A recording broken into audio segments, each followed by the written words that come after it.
Hi everyone, welcome to a pick a card reading, and in this reading we're going to focus on addictions. So it's going to be any kinds of addictions, for example substance addiction, behavioral addictions. It could be just like a bad habit that you've been trying to break and let go of, but no matter how much you try, you just maybe just keep going back to doing it again and again and again. And what we're going to do in this reading is we're going to look at some of the causes that may be the reason why you got this addiction in the first place, or the bad habit, why it's so hard to stop or let go of it. And we're going to look for any advice that will come through for how you can finally let go of it and be free of it. So we're going to have 4 piles for this reading, and this is pile number 1, this is pile number 2, pile number 3, pile number 4. Pile number 1 has this piece of Labradorite.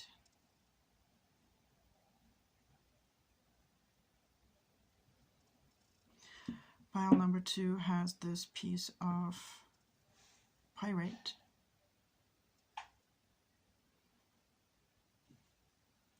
Pile number 3 has this piece of Amethyst. Pile number 4 has the statue, a wooden statue of a man that seems to be in prayer, or however it is you're going to see him. Okay, so please choose your pile and go to the timestamps below, and I'll see you for your reading.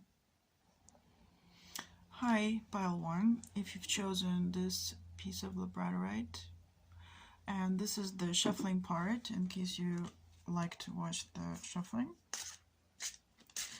So this is going to be the story of why you have this problem.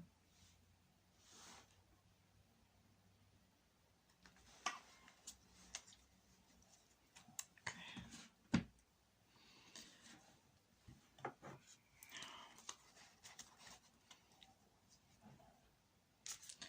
These are going to be clarifiers for the story.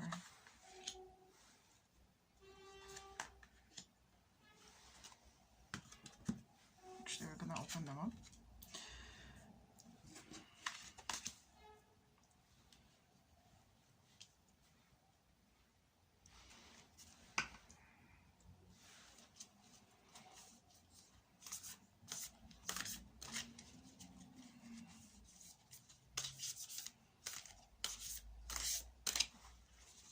This is going to be another clarifier for the story.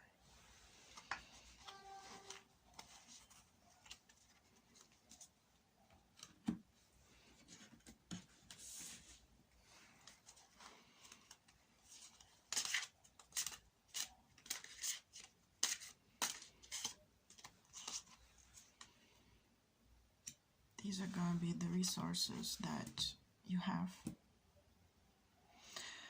or you can tap into. Okay, I'm already getting a lot of messages, but this is the shuffling part. Okay, so these are, yeah, these are the resources into which you can tap into to help you with your problem.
last card.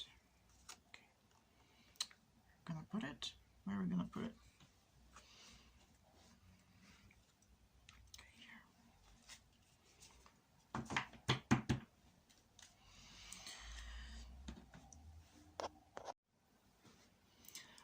Hi, pile one.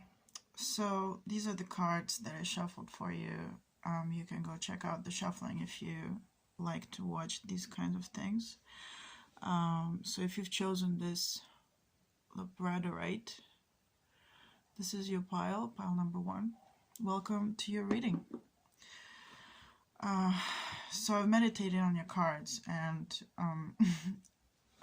I just felt a lot of the pain and the heaviness of the situation, but there's also the good news, or rather advice, which is good news, I think, I hope, for you.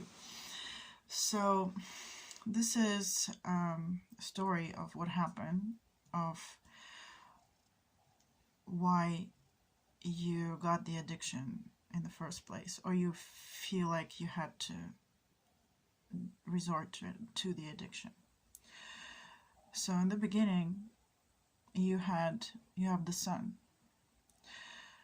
and the sun here has many petals. There are lots of birds. There's a lot of freedom and all of the colors of the rainbow, and your intentions. And I'm feeling that this comes from, I don't have a feeling, this, I'm guided to say that this comes from your past lives. And it's not just one life. It seems like it's a series of lives with similar kind of circumstances. And it may also resonate for you in this lifetime. Oh, just want to say, please just take all what resonates and leave the rest behind. Just listen to your soul as well. So for this pile, there's been a backstory, like in your past lives. The intention comes from love, from self-expression, the sun. So the intention to do something for you was light, was that of light, was that of love. And you wanted to express yourself. And the expression that you wanted to share with people, with others, to bring forth into existence, was you were the visionary. You had a certain idea. You had like a seed. You had something that is uniquely your own. And you wanted to express it. There are the peacock feathers. And this man is sitting there like with the bird on his shoulder, freedom, with good intentions, and he is old, which tells me that he comes from wisdom, from previous things that he learned from his life, from his experiences, perhaps in even deeper lifetimes, previous lifetimes. So he's the old man who has something to share, who has a vision. Old man meaning experienced here, and from what he has seen, from the places he has been to, from all the adventures that he's experienced, he has a seed, he has a vision for something new, and he's smiling, and it comes from good intentions, the sun. And he wanted to bring it forth and to share it with the world. But what happened was that fiber, you see here, and the council was on top. So fiber, to me, fibers, this particular card speaks of someone's family, someone's society, someone's village or town, people, crowd, the people who are important to this person, to you, or who were important at that time. And this may also resonate in this lifetime as well, because many times we recreate the same story in this life to bring it forth, to bring forth that wound again, so that we can transcend it and we can grow and we can let it go finally and grow and do what we wanted to do in the first place. So this fiber feels to me as old family, community, people, many people, and seems like to me also the soul family, your soul family. And the people who are not necessarily your family in, you know, like the physical family that you were born to in this life, but I mean the people that you have been reincarnating with, or perhaps some of them are not in the physical and some of them are in the physical. So these are the soul family. But also here they were people to whom you actually wanted to communicate this vision. The problem is that they did not, you see, they're all tied up here. They couldn't be flexible enough, it seems, to hear you, to receive your vision, to receive the seed that you wanted to grow. And this is belladonna. And what is interesting about belladonna is, I think, probably you know the story of this plant was used in Italy by women to drop into their eyes and to make themselves more beautiful, because this plant used to expand the pupils and make the pupils really big, just like here, and that was considered to be beautiful.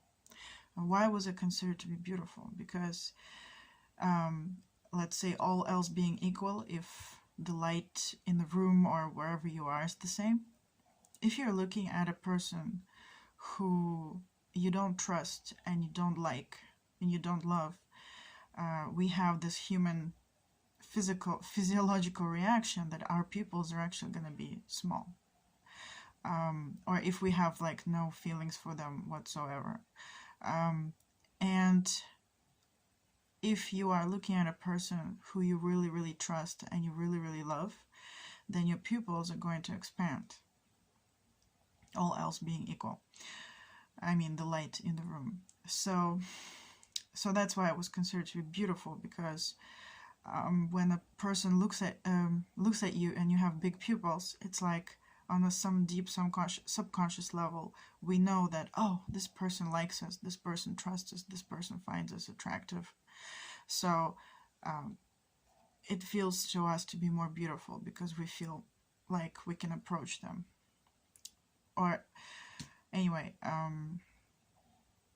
maybe I got some of that story wrong, but I don't think so. I was very fascinated with the story a long time ago when I read about it. So here, with the big pupils, so and also belladonna used to poison the women's eyes, but it wasn't quick. It wasn't the first time they would use it. It would be with time. So then their eyes would be poisoned and spoiled. I don't know if it actually made them blind, but they were poisoned. So the eyes were poisoned and sick.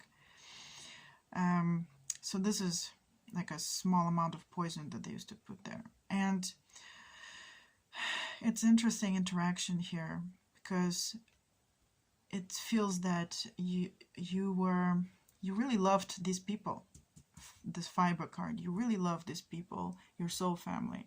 Perhaps they were your family, perhaps they were your village, like whoever was in your village or in your town, or maybe if you were in a army, they were your army pals, or if you were wherever you were, this was your crowd, and these were the people that you trusted, and these were the people that you loved, the big pupils, looking at them with the big pupils. And because you loved them and you trusted them, when they said to you that no, we don't accept your vision, we don't accept your whatever you're trying to tell us with this visionary card, your new idea, your new way of self-expression, the new thing that you want to bring into this world, we don't like it, we don't accept it. And because you loved them and trusted them so much, it's like every time they said something to you, it was like a little drop of poison. And the thing that made it poison was because you loved and trusted them so much that you believed them. And in believing them, you believed that your vision, your seed, you, like the essence of you and your self-expression, your ideas, your dreams and goals, what you wanted to say, how you wanted to express yourself in this world, was somehow wrong, was somehow not good, and like not worthy of being spoken about, not worthy of the full expression. So it's like it's poisoned you from the inside, because you believe that you are not worthy, that your ideas are not worthy, your expression, your self-expression is not worthy. And it's so painful because it came from the people you loved and trusted. So what you did was retreated. The Queen of Scrolls, the Weaver, or what I feel here is being communicated is that you have retreated and you didn't want to speak anymore. Those peacock feathers there. You didn't want to speak anymore. You didn't want to bring your idea into physical world anymore. And you just kept your thoughts to yourself, your realizations to yourself, your vision to yourself, and they just became a very dormant, quiet, private. You see, only the cat can hear it, can see it, can know it.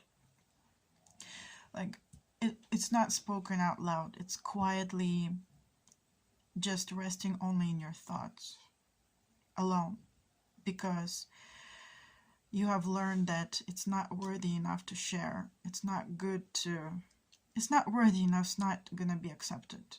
What the true thing that's really alive in you, that's just not worthy to be expressed. So you decided to stay quiet and only express it in your thoughts to yourself, in the safe privacy of your silence, of your bedroom, of if you have pets, but only the super trusted people or beings, whoever they are. And there's the Council card, which speaks to me that of the fact that this is your soul family. And the thing is, beyond the physical incarnation, the souls of the soul family know that they've hurt you, that this happened. And the eyes are closed, and the mouth is closed, and the hands are over the heart, expressing that we feel you. From the non-physical, they know exactly the pain you're going through. They know what happened. We feel you. We know how you feel. We are there with you. We feel your pain, but they need to be quiet right now, because as terrible as it may sound, there was a reason. There was a deeper wisdom for this whole thing to happen. That I don't want to say that, oh, you guys all planned for this and there it is, but sometimes we do plan this, and it feels really horrible. But even if it doesn't resonate with you that you planned this, like the whole family planned it, but the silence here is about that. It's like it's your journey, that when you're going to transform and transcend this problem, you're going to find tremendous light and wisdom and new life, and then they're going to open their eyes and mouths. But here they are being very compassionate, but it feels like they're being silent, but they're actually being very compassionate. And you can also see it from another point of view, which is these people who didn't want to hear you, they didn't want to listen to you, they didn't want to accept your vision. It's like they're sleeping. It's like they're like, nope, they're sleeping. They're in a place where they just don't hear this information. They don't hear you. Okay. So these are the resources that you have, and you can tap into them, but you may not know that you have them. So here the resources are the storyteller and the hermit. And it tells me that from past lifetimes, you have developed some kind of a ability, and you have a gift, you have a skill of bringing something into existence. And perhaps it's actual storytelling, or it's some kind of expression, like painting, like singing, like whatever it is, your craft. You have an ancient ability, an ancient ability to bring things into existence. But like right now, it lays kind of dormant. And with this crystal card, I'm being told that here you can use crystals, you can work with crystals, but in a more kind of general sense, it feels to me right now as an antenna and as a magnifier of information. So here the reading is suggesting to you that you can, the hermit, you can retreat into deep meditation and to remember this gift that you have, this ability that you have, this magical, this feels like, it feels like a magical ability, but actually it's an ability that has, like, you know, I like the saying that things that we don't understand how they happen, we call them magic. But the people who actually do it, they don't call it magic because they know how it works. So you know how something works, but it feels like magic to other people. And the reading is suggesting to you that you can retreat into deep meditation, into silence, into peace, and you can connect to this past, to something so deep within you, and to tap into this resource of this ability that seems magical to other people, but to you it just seems natural. And the Rainmaker, and I really like how the wings here are also the wings here, and how she's holding this ball of light, and here she's dancing. Here it's more like from the past and it's dormant, but here she's dancing and she is making some noise. This is not a drum, by the way, it's a circle, but it feels like she's bringing it up and she's dancing with it, and everything is just flying around. And basically, from deep reflection, you're going to find out how to do this, and you're going to remember it, because this also symbolizes your ancestors, and it also symbolizes your soul family. So you're really not alone here. There are many beings. There's a lot of supporting souls or angels, whatever it is that you resonate with. They're there and they're supporting you in this, and they're calling you to tap into this, to go to them, to go to yourself, and to remember this ability that you have, that's natural to you because you learned it, you practiced it, that's your gift, like natural gift, but seems magic to other people. And with this is the advice of what you can do. And the advice is not something like, well, if you have an addiction, okay, well, this is how you quit it. This is more like, if you do this, you will kind of eradicate the reason for the addiction. So the addiction right now seems like it's helping you to be quiet, or to be okay with being quiet, to be okay with not speaking, with not dancing like this rainmaker, with believing, with keeping this poison of believing that what you have to bring to this world, well, it's not going to be accepted by people, by anyone. So why should I, especially by my loved ones, even if they're your family or not, like, so let's just be quiet. And the addiction seems to be like helping you exist while you don't really speak your truth. And here it's kind of repeating itself. The sun, I feel like it's repeating itself. It's like the mirror, and this is Ace of Mirrors. In this case, I think it's Ace of Cups. So emotions. It's calling you to look in the mirror, and I really love how the mirror here is empty. So, I mean, it doesn't show any reflection. And it seems like the first time you're gonna look at yourself, you're gonna see no reflection, because that's what you were used to, or you were told. And the more you're gonna get connected to yourself, you're gonna start seeing who you are. And when you see who you are, by remembering this, your natural abilities, your history, or you see all the trees, your history, your ancestors, your soul family, your true self, you're gonna you see everything is like underwater, but yet there are candles burning.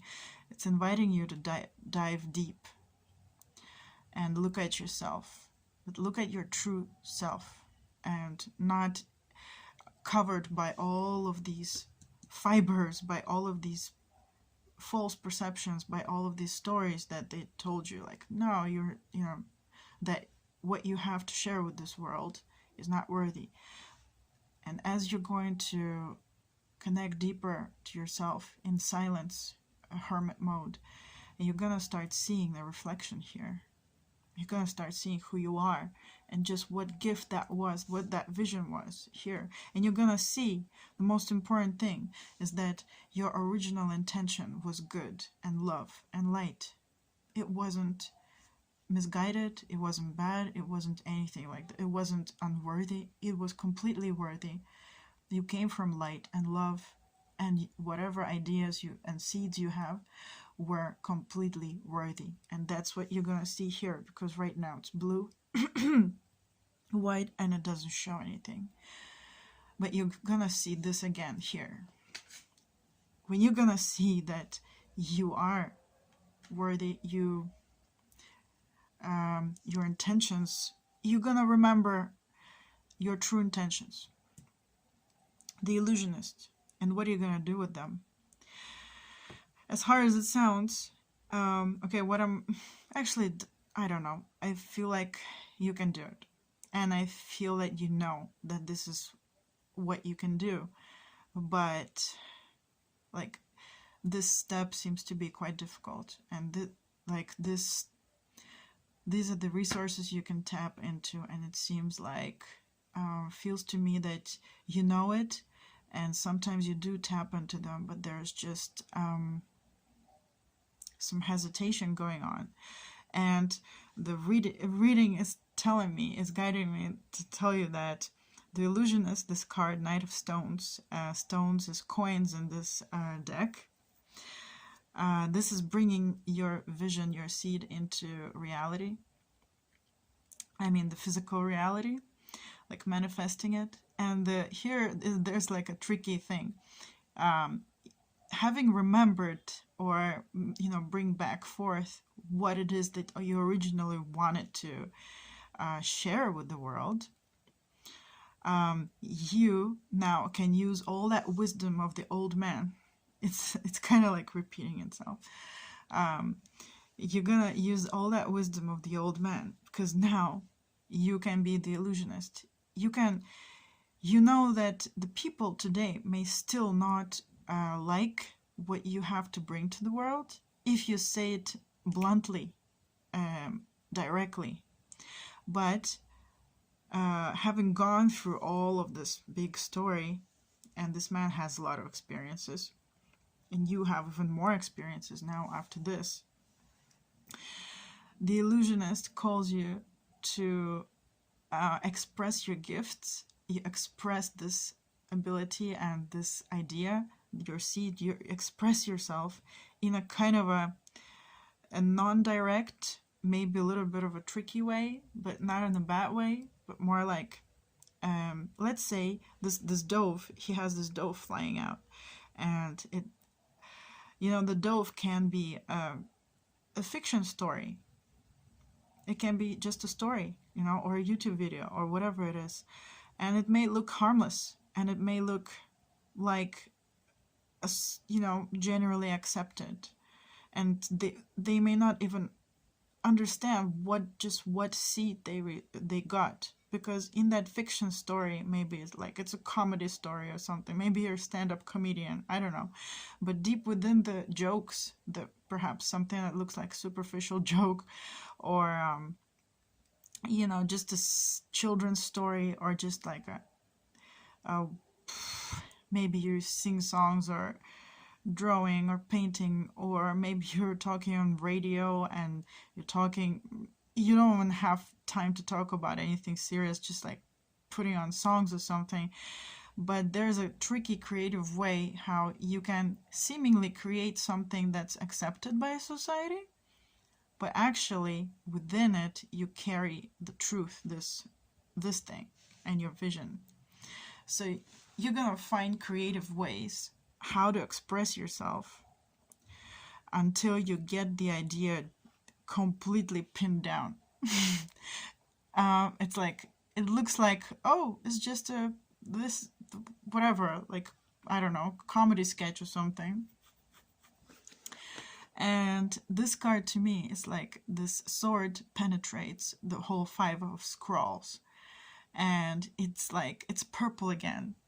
It's like this weaver, she's quiet and she doesn't talk, she doesn't get her ideas through. But the sword here, the sword which symbolizes to me thought, the original thought, now went all the way through all the layers of reality, the emotional realm, you know, it can be called in different ways, but it's down. This thought went down through the emotions, through the mental realm, through the spiritual realm, and through the physical realm. And there are 5 scrolls, so there's the spirit as well. Like, you're gonna nail this thing down. You're gonna totally nail this thing down, but you're gonna have to play around a bit like the illusionists. Okay. So this is more like a clarification, and it's telling kind of the same story as here again. It's very strange. I mean, it's really cool that it's repeating itself. So here is a peacock. It's telling you, like, the advice is, you know, be a peacock, show off, speak. But even the colors are similar to this, to the illusionist. Speak, but be creative. And you see this peacock, and these peacock feathers here. It's like, speak this truth out loud, but through this kind of means, through the tricky kind of means, and not tricky in a bad way, just like when you want to feed broccoli to kids or something, or like a pill to your pet, you may hide it in something else. Like, you can make, you know, broccoli pasta or broccoli pie, and it looks like something they want to eat, but when they ate it, say, oh, I ate broccoli. So you wanted to give the broccoli, but you made it look like something else. Or your dog or your cat, like, won't even know they ate the medicine because you gave it in their favorite treat. So kind of like this, like giving your cool ideas, but that look like something different. Okay. So here's the birch card, and this feels to me like the same soul family from here. And it's like you're still going to be talking to this exactly same people. But now their eyes are going to be open because you're going to be talking differently. And also they've grown. This is so weird. Like, this is just fiber. They're so thin. And they're all connected here. They're like not flexible. But here, these are big trees and they've grown. They've also grown. So they're more ready to hear what you have to say. So, you know, rest assured that they will hear you. They will see you with all of those eyes of the birch tree. And by being this innocent kind of, what do you call it? Pigeon? Oh, I forgot the name. Anyway, this white bird's like, oh, look at me. You know, I'm this innocent little thing that everybody likes. And then, you know, you shining your light like a peacock, in doing this kind of tricky way, you're gonna be like an eagle, snatching exactly what you need, or doing exactly what you need. And it feels to me like the same energy in this final 5 of scrolls. It's like, well, I'm gonna play around a bit, I'm gonna make it, dress it up and make it look different, but finally I will get it down. You know, I will totally nail it, like this eagle here. And underneath here is the jaguar. The jaguar looks really like angry and he's not satisfied. On the one hand, it's telling me kind of like you will tap into this resource, but mostly it's telling me that some people, like if you're doing a YouTube channel or something, for example, some people there will always be some people who are going to look at you with those eyes, like they're not going to like your stuff. They're going to be haters. They're going to give you bad comments. They're going to say, I don't like your story. I don't like anything that you're doing. There are always going to be these people who are going to look at you like this. But then there are going to be much more people who don't. You know, who don't look at you in a bad way, who actually hear, who actually listen. And a lot of the times, these people are the quiet ones. And these people are the loud ones. And these people are the ones who do the hate speech, or the hate comments, the really hurtful comments, and they're the loud ones. That's why it's like the whole card, Jaguar. They're the loud ones, you know. But then rest assured that there will be people who are quiet, but they will totally get you. And you, in this whole, if you follow all of this advice, you're gonna become basically the hunter, and you're gonna be connected, which feels to me like similar to this card right here. You're gonna be connected to your history again, to your natural gifts again, and you're gonna be really good at what you do, but in a completely new way that really fits the new situation. And you're gonna find wisdom, and you're gonna find that counsel that you have.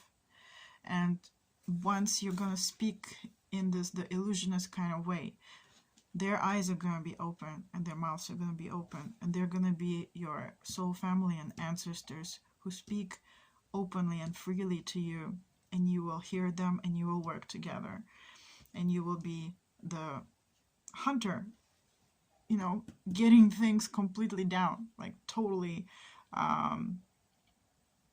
pinning it down. And finally, this was the card from the bottom of the deck. It's the rattle, which makes so much sense. It's like, okay, make some noise, find your voice, speak, do something, dance like this rainmaker, create, but in a new way. And this rattle kind of reminds me of this stick that he's holding. I'm not really sure what it is, but it seems like it feels to me like it's a representation of the knowledge and the wisdom, the seed that this person wants to express. And this, it doesn't seem like it's making any noise right here, but this is the rattle. It's gonna make some noise. It's like, okay, your advice is like, start making noise, start talking, start dancing,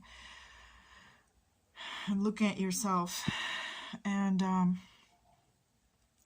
this when you're gonna start doing this, and I feel like you're already doing this, but you just need a little bit of more not motivation, more support.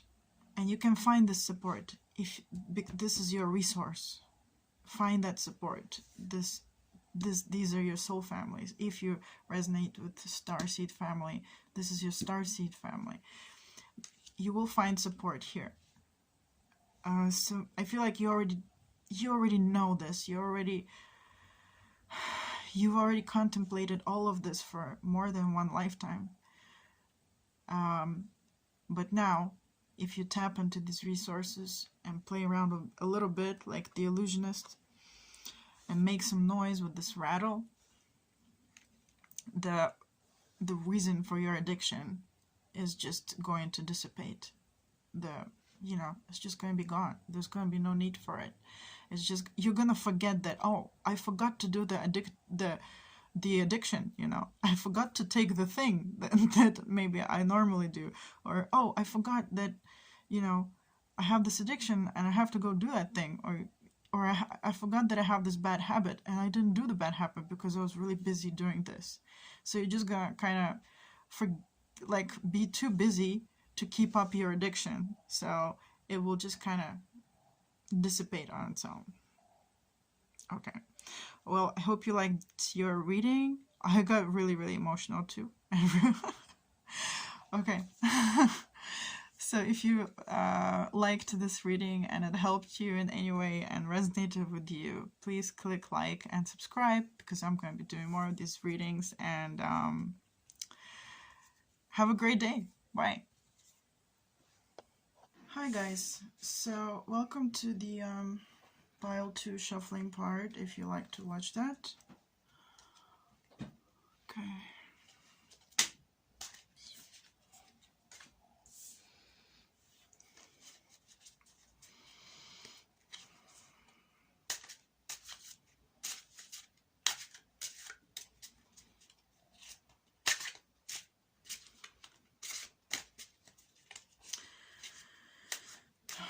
So the first part of the reading is going to be about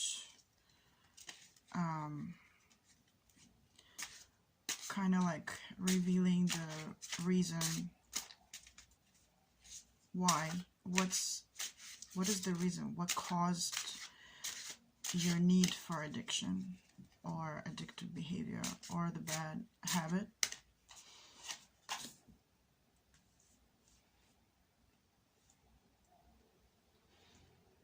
So I like to put 3 cards because I like to get a story, because this is the way I like to get things done. Okay, and some clarifier cards for this story. How did you get the addiction? Why it's there? What purpose is it serving? Please connect us to the pile 2, clarifying the story that we got here. Thank you.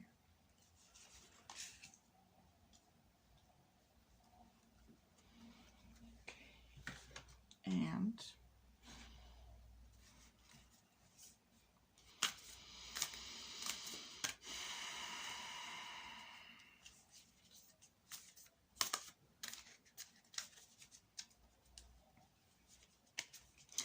now I'm called to get basically the face of the addiction. Wow, we actually got a face. Okay.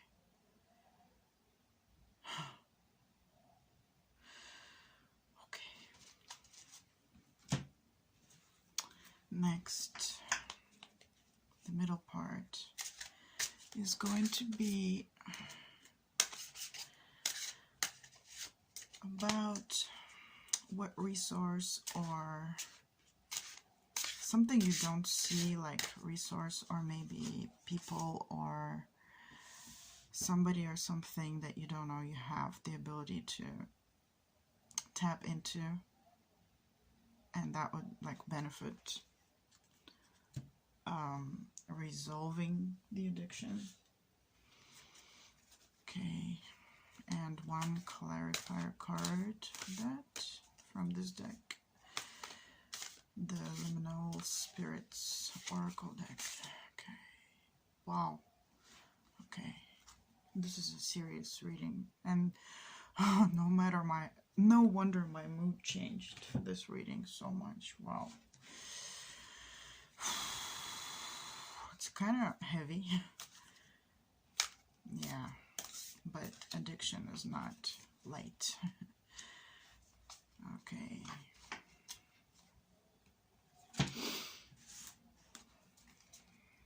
Yeah. All right, and this side of the reading is going to be the advice set of cards for pile 2. Wow, this is so powerful. Okay.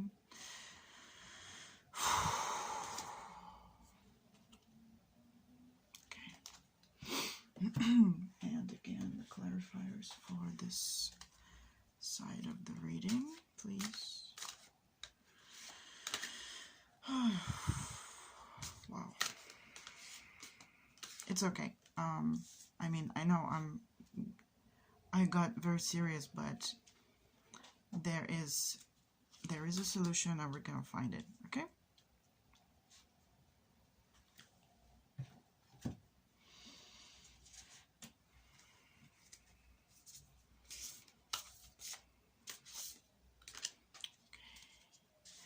For now, I'm just going to draw one card here, and then I want to look at the card underneath. Wow, the rattle and thunder. Okay. All right. Okay, so I'll see you in the reading. Hi everyone. So if you've chosen this Pyrite or pile 2, this is your reading. Welcome to your reading. Okay, so I've meditated on your cards, and this is the story. So these 3 cards show the origin of how come the addiction came to be, or the addictive behavior or habit or anything that you basically would like to stop doing that you don't like, but it's just proving to be really difficult. So when I was meditating on these cards with the companion here and the sunflowers, it's the King of Spirals. In this deck, the spirals are wands. So what I saw was a beautiful land of plenty with lots of sunshine, with lots of sunflowers, and just really, and I saw rivers of gold, like literally gold, liquid gold flowing. And the companion meant that there was this land of plenty, and I heard also the land of milk and honey. It was a prosperous time, and the important part of that life, and by the way, if it doesn't resonate for this life, I'm talking about past lives. So this is past life story that I got to.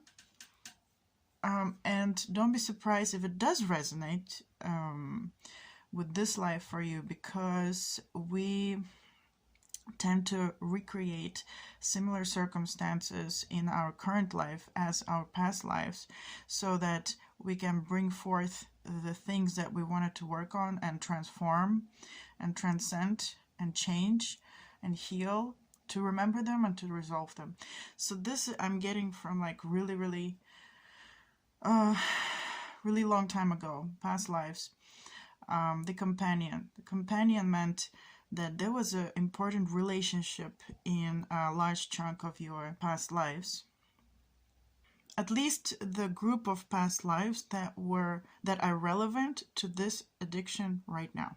And the companion told me that there was an important part. The important part of your life was that you had relationships that were really important to you. So I'm not getting something like one person relationship. I'm getting more like a soul family relationship, a group of people, perhaps a family, or perhaps an order or an organization.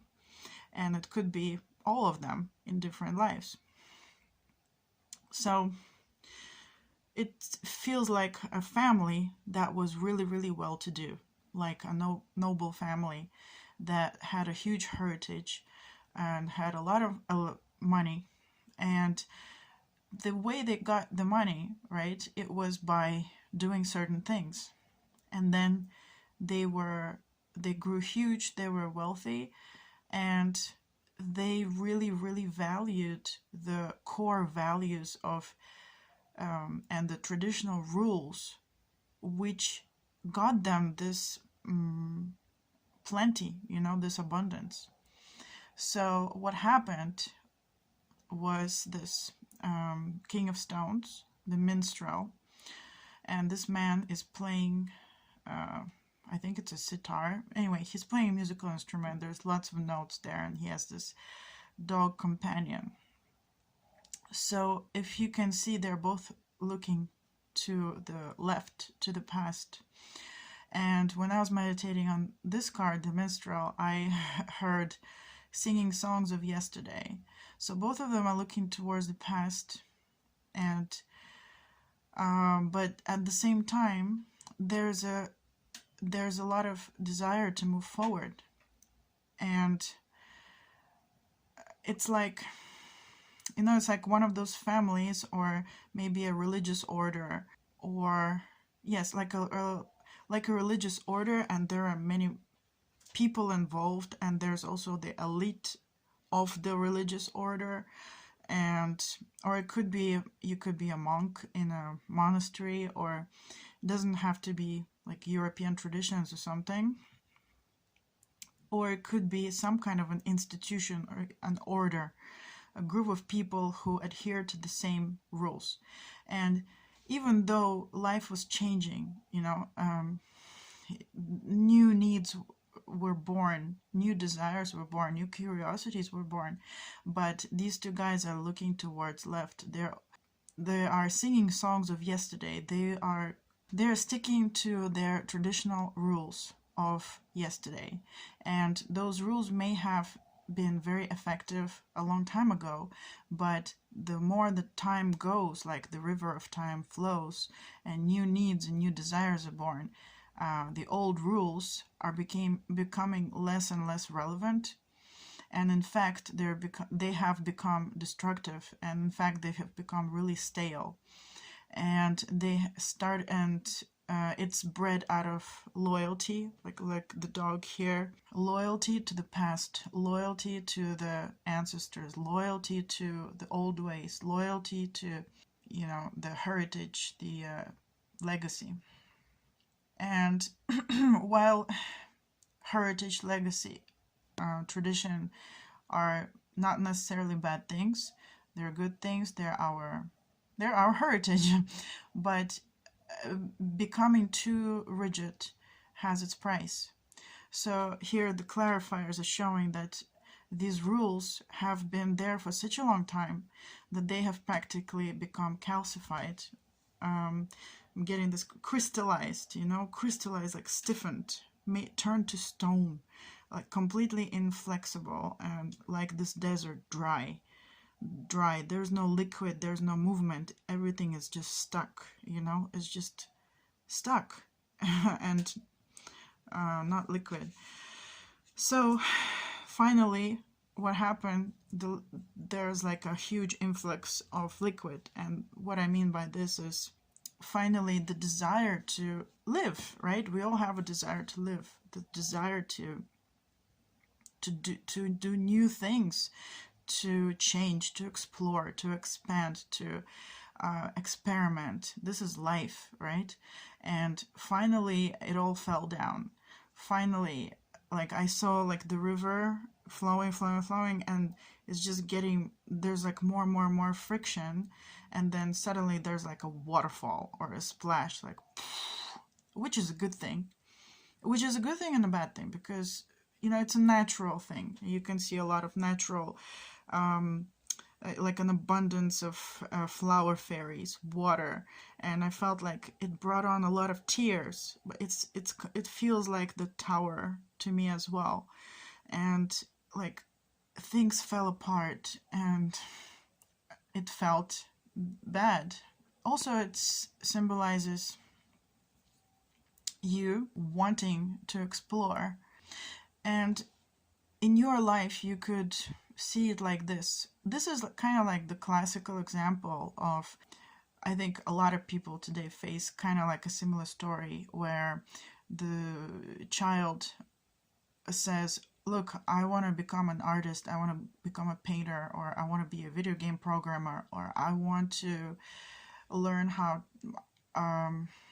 to sing or make applications or something, and the parents say, no, you're gonna go and you're gonna be a lawyer, because all of us were lawyers, or you're gonna become a doctor, or you're gonna go and do your MBA and you're gonna be in finance and banking.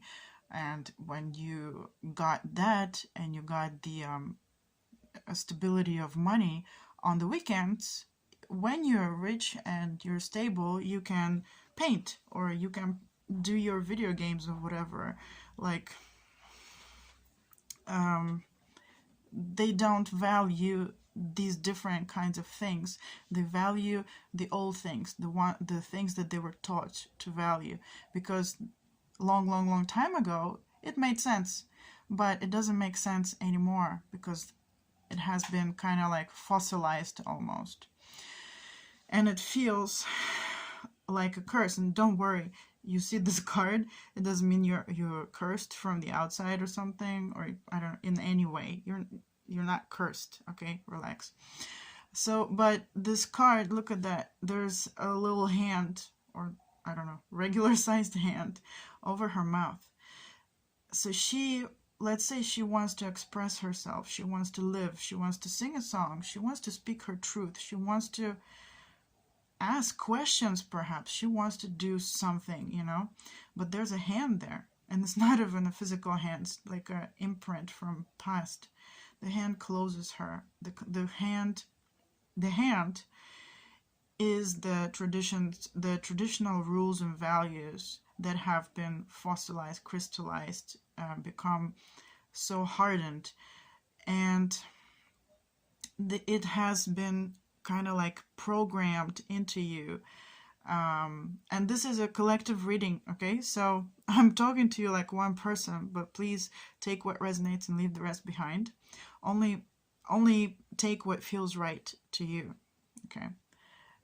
So there's this hand over her mouth, and it's like, it's like the little voice in our heads, the voice of our mother, the voice of our father, the voice of our grandparents. It's not, I would say at this point, I feel like it's important to say it's not like it's your fault or something, that you're inflexible. Please don't ever think like this. And also, it's not really the fault of the parents or society or of whatever order you are, because this is how they were brought up, and it came from good things. It came from something that used to work. So there's no like no one to blame, or no one to villainize, or no one to blame, no one to villainize, and nobody to hate. I just want to express that clearly. But the things that were useful got stuck for too long, and those values, those rules, those orders, almost like ways of being, like imagine like the elite families of royalty, perhaps. They have so many rules they have to follow that if you want to live your life, be free, you really gonna have a hard time, because they're gonna tell you can't do that, you can't do that, you can't do that. Why? They're gonna tell you reasons, and that's actually the solution part of the reading. But this hand is symbolizing the little voice in your head of all of these ancestors, of all of these past lives, people, your companions, your soul family, your people, your crowd, your society, I don't know, the priests in the order, the ancestors. So the hand over the girl's mouth is basically like the little voice in the head that says, no, you can't. No, you shouldn't. No, it's not right. No, that wouldn't be a good idea. Like, oh no, that wouldn't be acceptable. So this voice comes from many generations before and past lives as well. And it's a really hard voice to... Actually, it's a hard voice to even hear because it's been there such a long time that you may not even hear it. You may think that, well, isn't that just how life is? But no, everybody has different voices in their head, right? From wherever they were brought up. So the curse here is like, perhaps she doesn't even see what are the rules and the voices in her head that are there, that are kind of keeping her in prison and not able to live. So the whatever addictive behavior that you may be going through, the need that it's meeting, something that would kind of numb the whole thing down. So here's the liquid, and it's like everybody has a need, right? You have a natural need, you have a natural desire to experiment, to flow, to do something different, to experiment, to maybe make mistakes, to do something that makes you feel alive.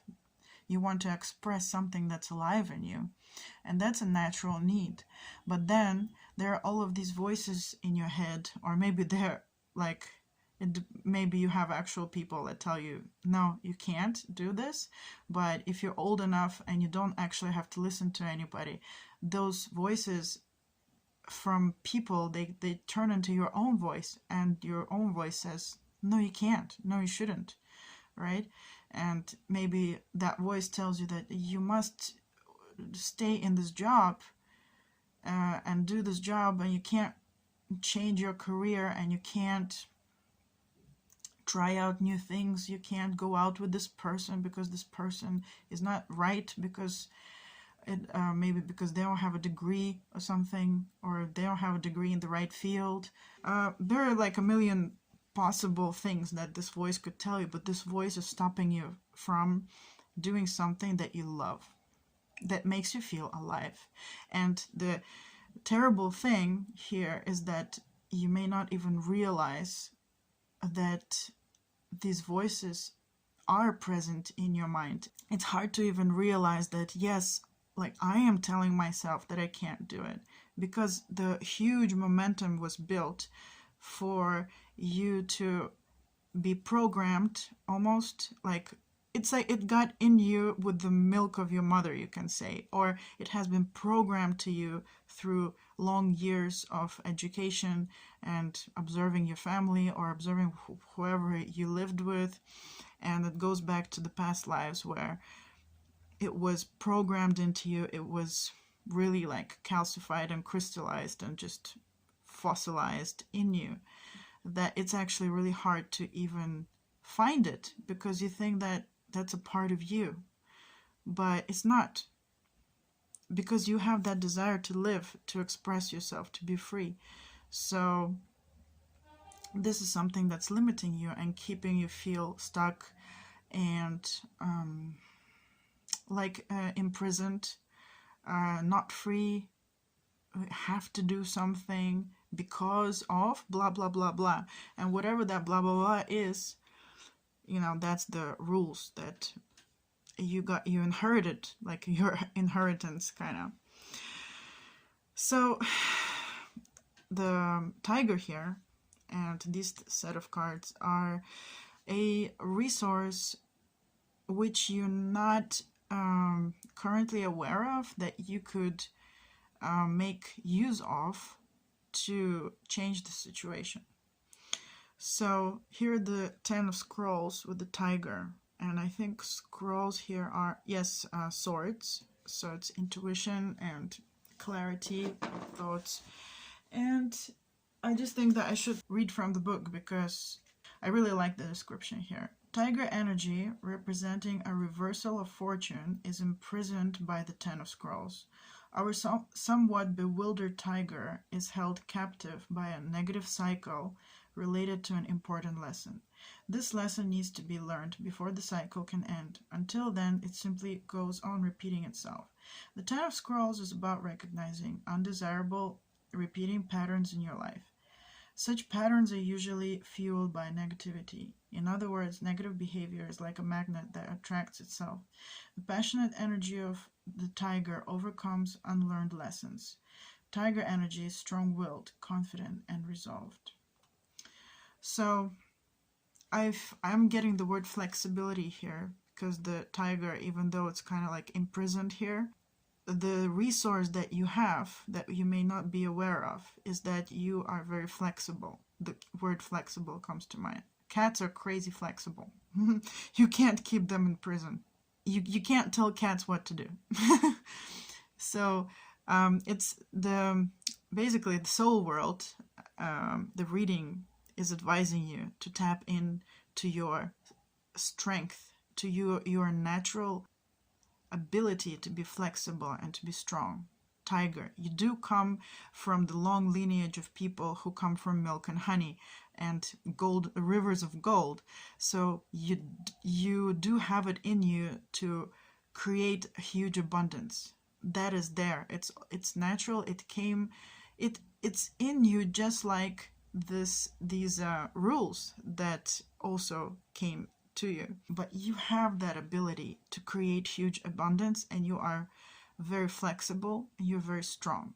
So tap into that intuition, tap into that resource that lies at the core somewhere. It's there. Tap into it, and and do what?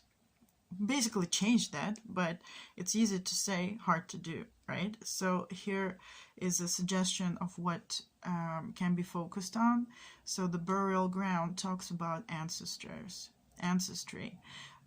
Look back at the ancestors. Look back at the voices in your head and find them. And uncover your inner child. So revisiting the burial ground means go back and look at the past, look back at what is holding you back, look back at all the rules and all the little voices in your head that say, no, you can't, no, you shouldn't, no, it's a bad idea. An example of how you might go about doing this is, imagine you're the child, and the child in you wants something. Okay, wants to play, wants to experiment, wants to draw, wants to, you know what you want, right? You know what makes you feel alive, what's alive in you. So go ahead and bring that up. It's like an example of an exercise that I got. Bring that up and say, I actually really want to do this, okay? But say it in a child's voice, like, I want to do this. And then listen quietly to all the voices, little voices in your head that say, what, that's ridiculous. Like, no, wait, no, you can't do that. No, that's impossible. That's like really, no. And all of these voices are going to come up and they're going to tell you a lot of reasons why you shouldn't do that, why you can't do that.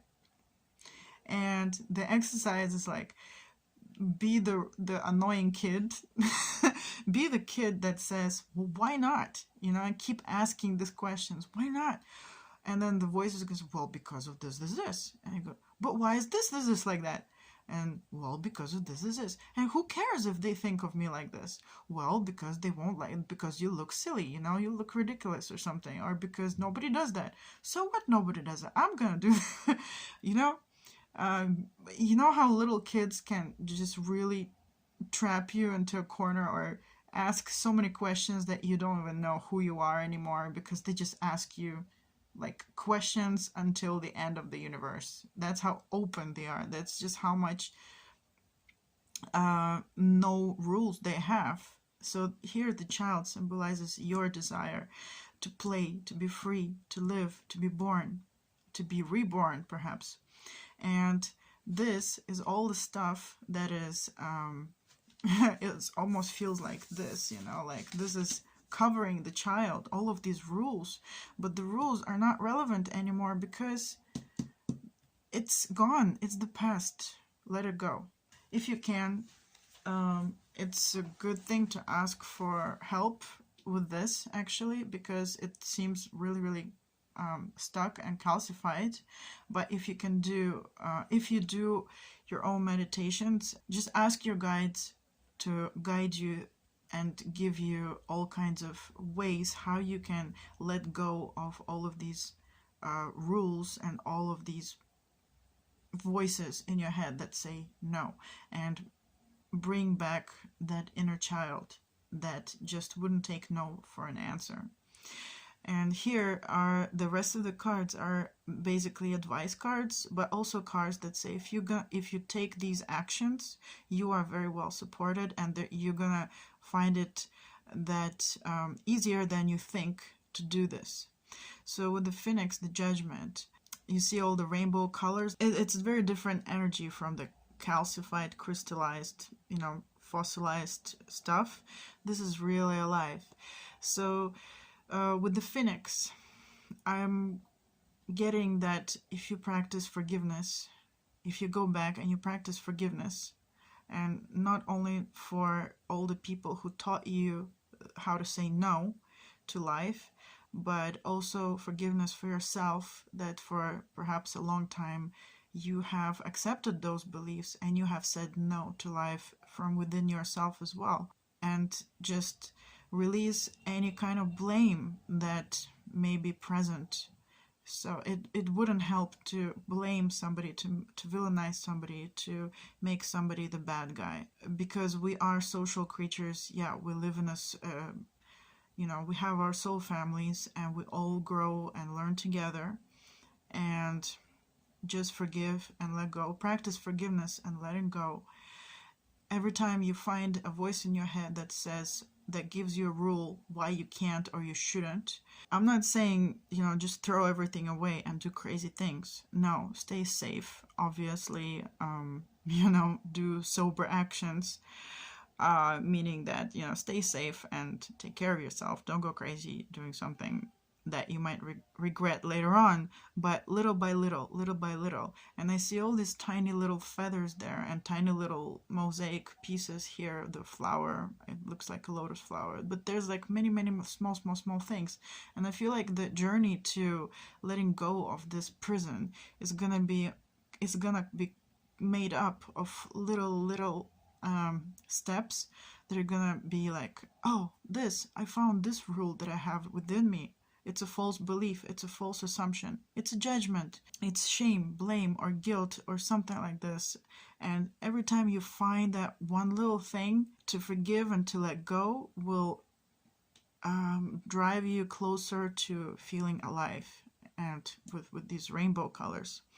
And here with the 10 of spirals, the centaur is carrying so many spirals here.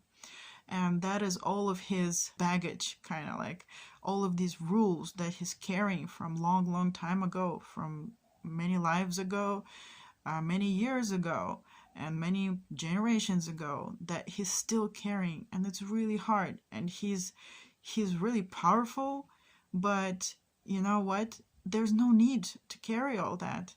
So if he just drops them, and perhaps, you know, it's hard to drop them all together at the same time, but if he just starts dropping them one by one, I see he's carrying like in his hands. It feels like he's gonna drop one of them here, one of them there.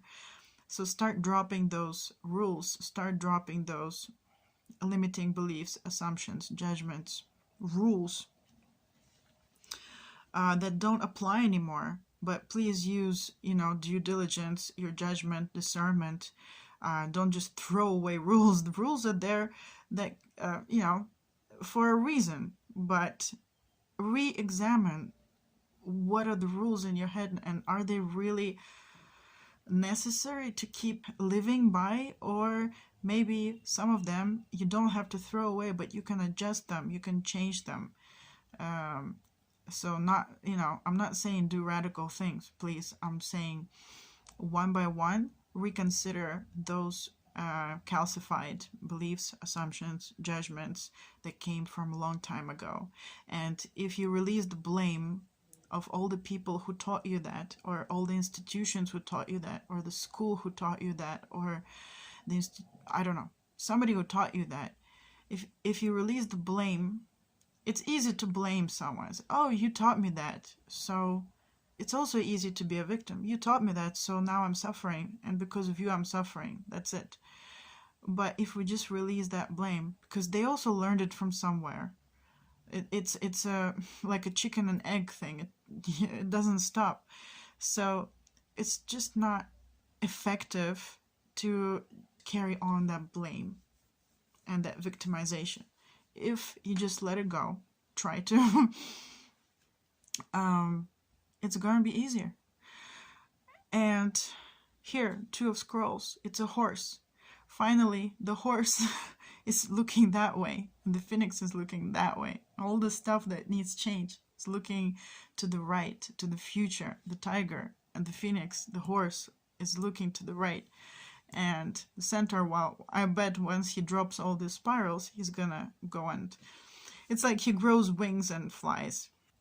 So this Two of Scrolls card with the flying card, it's telling me that if you start even taking these steps, you are very, very well supported. Not only in this world, but by your spiritual team, by your soul family, by the guides, by the soul world, there are a lot of energies that we don't see physically, and you are very well supported on this journey. You are going to be guided, you're going to be helped. Yeah, and this is where the wind is blowing. So if you take these steps, you're going to be free like this horse with wings. It's actually a unicorn. So it's like, I don't care. I can be a unicorn. I can fly, you know. And look at these two scrolls. It's writing its own story. It's not singing songs of yesterday anymore. Like here, you see the scrolls of music. These may have been very beautiful songs from the past, of yesterday, and they're nice to listen to sometimes, but now you can fly and you can write your own story here, because now you're the child again, reborn. And I'm not saying so with the burial ground, I'm really not saying throw away the rules, but look at them, reconsider them, keep some, leave some. Yeah, that would be the healthier approach. Right, and here are the clarifiers, the fox and the hare. The fox here symbolizes resourcefulness, knowing how to, and you have this in your deep inside of you, actually, just like with the tiger, because, you know, to have reached that land of milk and honey and with the rivers of gold flowing, you already have that ability to create resources and abundance. You have that naturally. And that involves also being resourceful, meaning that tapping into making use of like unexpected things in unexpected ways. I'm getting that you actually have that resource and you know how to do this. So tap into it, because that's going to make things much easier. So instead of putting a lot of energy like the centaur carrying so much of these spirals, it doesn't need to be so hard. For example, you can ask for help. And with the hare, I'm gonna read it from the book. Okay, so this is the Liminal Spirits Oracle deck. I'm just gonna read it from the book. Alright, so the hare is associated with the powers of rebirth, fertility, sensuality, and intuition. As the hare is most active at night, it is frequently connected with the moon and retains a sense of mystery and mayhem. It has a reputation for being a bit of a trickster, which also feeds into the lore that the hare is a shapeshifter and witch familiar. The hare is capable of unpredictable, quick movement and great speed, but may also have spells of quiet stillness and even laziness. Only the hare knows what's next. Follow not the straight wide path, but rather the crooked, curving, zigzagging one. It may not be the easiest route, but it's the most fulfilling one for you right now. Blessings of fertility and abundance of a physical nature or in terms of creativity and opportunity are coming your way. But sometimes there can be too much of a good thing, so pace yourself. Okay, so here both of them are tricksters, but what they are suggesting you do is tap into your ability to be resourceful. Things don't have to be hard. You don't have to do things all by yourself. Ask for help. Maybe you can find a good psychiatrist that can help you find the limitations that you have within, that you can't hear by yourself, perhaps because they've been there forever. It's hard to hear something that's been there forever because we get used to it and we think that it's a part of us. So you can find a psychiatrist, you can find somebody that will help you through this process. If you do meditations, it says here that you have an internal intuitive gift. So if you do meditations, ask your guides to guide you in this. So the rattle and the thunder here. So thunder was the bottom of the deck, but the rattle. And these two tell me the message that, look, start small. You know, the rattle, how it works, you go like this with your hand and it goes tuk, tuk, tuk, tuk, tuk. So it feels like maybe it's not that loud, but start little, like those tiny little feathers in the phoenix. But they will become rainbow colors. So start making a little bit of noise, like start doing things that you love little by little, drop by drop. From here, Nine of Swords, being the kid that doesn't take no for an answer. So starting little by little, sensibly, but little by little, and with the internal power, actually gifts that you already possess, and with the soul world, and with actually the universe actually being on your side. It's, as it says here, you're gonna be surprised how the little rattle noise that you're gonna make will soon turn into thunder. That you have support, you have this ability, and it's possible. And the key thing that the fox and the hare are saying, it doesn't have to be so hard. It doesn't have to be so hard. Find easier ways to do this. So this is your reading. These are all the messages I have for you today. And by the way, the Pyrite really made sense. I mean, yeah. With all the golden rivers that I saw, the Pyrite really connected here. Thank you for listening till the end, and I hope that this reading has helped you somehow and has guided you somehow. And I'm gonna go ahead and actually offer my services. I offer shamanic healing sessions where I help to, with the help of the soul world, I help to let go of ancestral karma, past life karma, and all the blocks and limitations and hindrances, delusions, judgments, assumptions, false beliefs that we are so stuck in, and to let them go and to be able to be free again and to live like a child. You can find the information in the description box below. If you like this video, please give it a thumbs up, subscribe if you want to hear more of these kinds of readings, and I'm really grateful for you, and I'm wishing you a really great day, a day of freedom and childish creativity. Thank you for listening. Bye. Hi everyone who chose pile 3 and this amethyst stone. Welcome to the shuffling part of this reading. So I like to be silent during this process.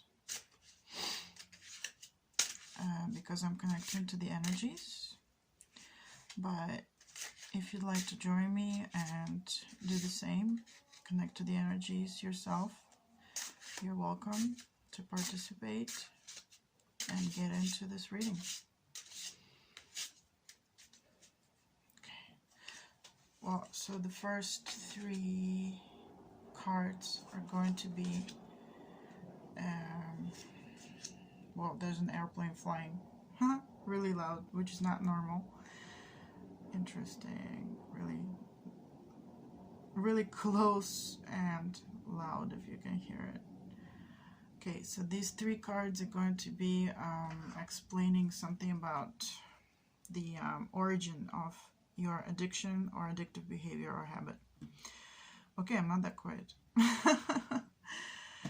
Then I'm gonna take some clarifiers from this is the Chrysalis Tarot deck, and I'm gonna put all the information in the description box below so you can check out those decks. And this one is the Liminal Spirits Oracle deck.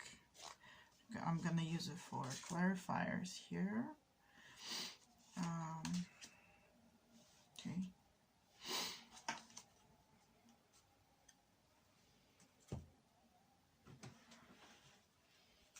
And this is the mystical Shaman Oracle deck. One more clarifier.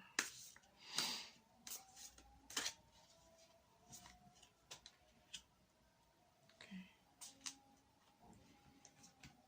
And then this part will represent some kind of a hidden, perhaps, to you, something you don't realize you have, like a resource or ability. Well, ability is resource as well. Something that you don't realize you have, but you can use to overcome this. It's upside down. You can use to overcome this addiction or addictive behavior or habit. And the same thing with clarifiers. Maybe it's like, okay, I'm not going to do the reading now.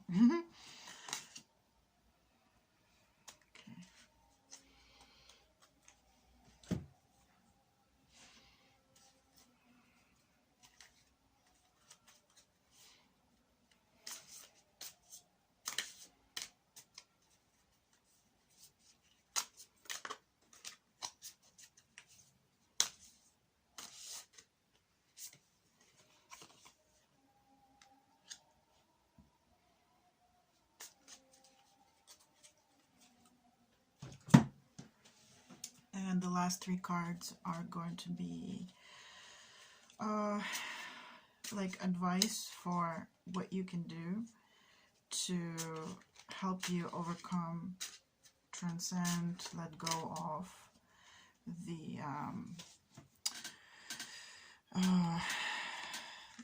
addiction or the addictive behavior or your bad habit that you like to let go of.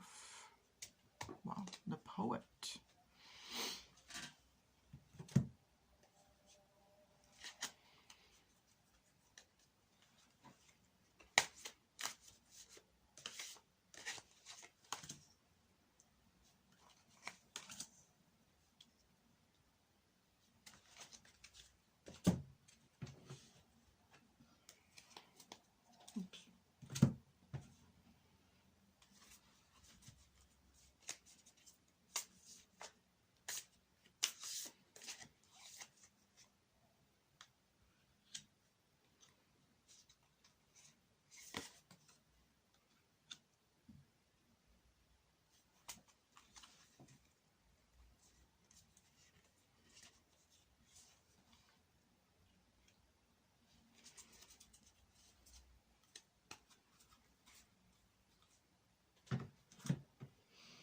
Okay, so let me meditate on these cards and I'll see you in the reading part.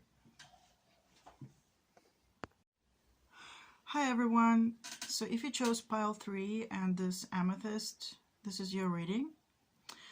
Welcome to your reading. And I already meditated on these cards and here's the story. I just want to remind you guys that this is a collective reading, not a personal reading. So please take what resonates and leave the rest behind, meaning that whatever messages you find here that help you be more alive, more healthy, more happy, those are the messages for you. Okay, so here we see 8 of stones, and we see this Stonehenge kind of picture, symbolic picture with the cauldron and some ancient stones. And these pictures of these animals remind me of cave paintings. It sends me the message that you have quite a really, really long history of experience on this earth. You have earth wisdom. You are very, very connected to the earth itself, to Mother Earth, Gaia itself. You are connected to the spirit world. You are connected to the plant world, to the animal kingdom, also to the fairy kingdom, to everything earth related. And it feels like you've been here for a long, long time, and you have collected quite the wisdom of being connected. And this wisdom seems to be related to connections between people, between worlds, between different plant or animal kingdoms, and connected to mutual understanding, sustainable ways of living together, balance, healing, harmony, love, compassion, how to get things together, or perhaps how to get different perspectives, two opposing perspectives, like fighting or warring with each other, competing, perhaps being aggressive with each other, and you guys know how to, you guys have wisdom of how to heal that, how to heal the body, which could also be like an internal conflict, right? How to heal the body, how to heal the mind, how to heal the emotions, how to heal relationships, so on and so forth. And this wisdom comes from many, many lifetimes and a lot of experience that you have had. And this whole reading is actually quite very earthy, if you can see the colors in the pictures.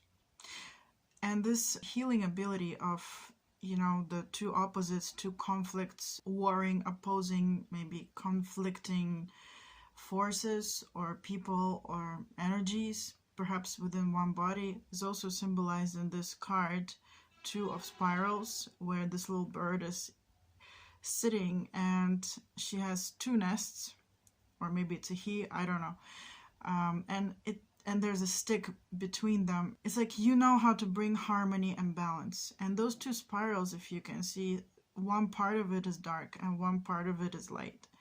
And it's like you have the wisdom of transcending or transforming something dark and bringing light to it in a healing way, so that something new can be born that is more filled with light and love and peace and harmony and health. And these 2 cards are very earthy looking for me. That's kind of like the root of where you're coming from, that you have this gift, you have this ability within you, and that is what is alive in you, and that is what wants to be communicated and expressed, at least during this lifetime, wants to be expressed towards somebody else, something else, not yourself.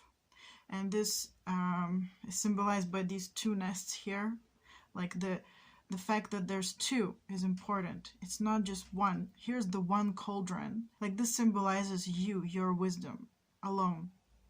There's nothing you can do alone, really, or get that kind of wisdom if you always stayed alone. No. But here are 2 nests.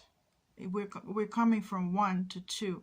So there's a desire to communicate what you know very well deep within you, the wisdom that you have, to something or someone else, to the world. So the audience could be even just one person, or the audience could be as many people as you like. And this is communicated by this card, 10 of Mirrors. And 10 of Mirrors here is an air element. So Mercury, communication. So you're going from what you know to now this needs to be expressed. There's a desire, there's a need within you to express what you know, what you have, what is alive in you, what is sacred within you, what is like a treasure within you. This need to communicate is there, and there is some resistance to doing that. And because there is resistance to doing that, that could be the root cause of whatever bad habits or addictive behaviors you could be going through. So here we have clay and we have ash, the ash tree. This clay card represents to me just how deep your wisdom or whatever it is, your treasure within you is. It's very ancient, it's very multi-layered, multifaceted, iridescent, it's very fundamental, it's very well formed and almost calcified perhaps and dried out. Perhaps because, and it feels like that right now because it's not really being used, because it's just within you and it's not being alive and expressed and interacting with another. You see the second nest here. It's not interacting with anybody else. It seems to lay dormant within you and wants to get out, which we can see here with the ash tree.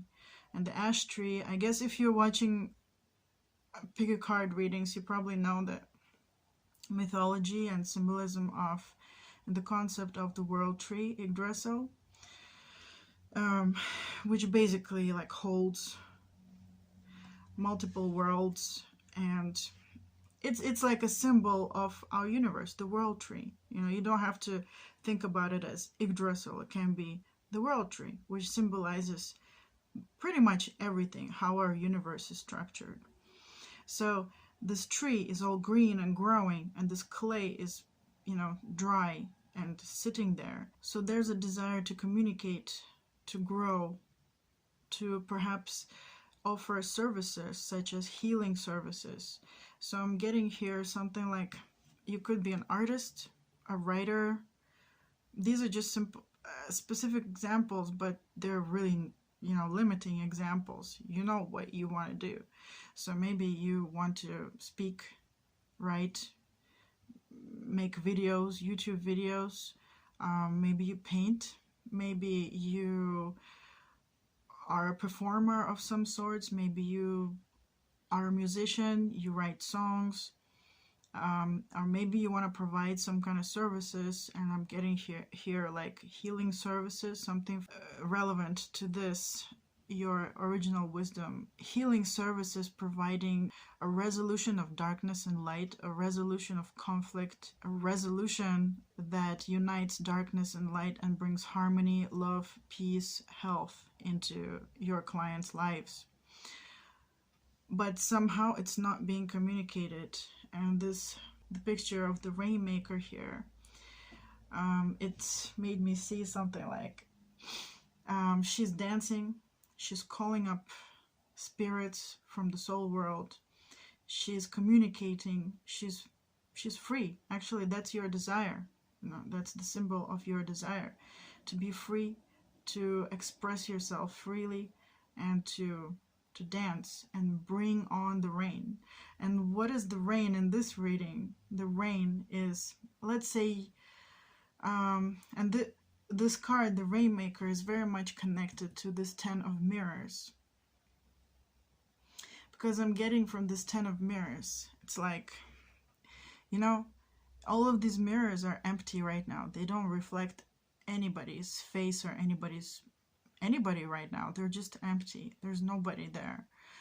So what I'm getting, it's like, if you communicate one thing to the world, like one unit of communication, perhaps one painting or one song or one story or one healing session, let's say, your face is like gonna, you know, be reflected in one of the mirrors. And by showing up your face, you are encouraging other people to, like, for their faces to be reflected in all of those mirrors, and to, like, you tapping into your wisdom and communicating it with one drop of water, let's say. You are encouraging, you are facilitating other people to connect to their wisdom, to their healing abilities, to their unique selves. It's like if you show up your face there, suddenly everybody's face will show up there. You connecting to your wisdom will facilitate other people connecting to their wisdom, like that. And with the Rainmaker, it's like you may not even communicate something that, you know, the message of communication may not even be that important, what you are communicating, but the effect is going to be something like rain, drops of wisdom dropping on people from the soul world, and they will kind of like melt. It's like they will be melting the people who also have their own connection to their own inner wisdom, inner healing abilities, inner beauty, inner divinity.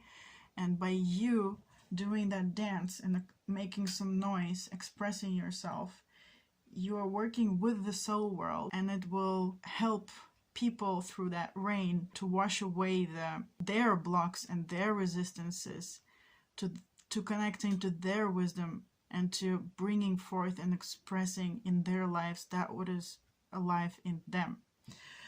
So what is the resistance? What is your block to actually going out there and doing it?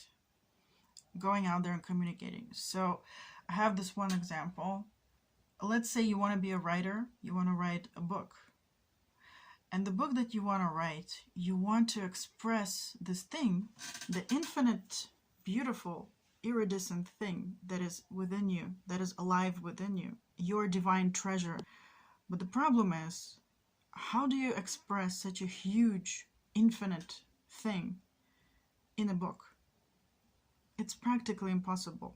It's not practical, it's just impossible. It's mission impossible. Because how long does this book have to be? It will never be able to cover everything that you want to say, the whole depth of your wisdom.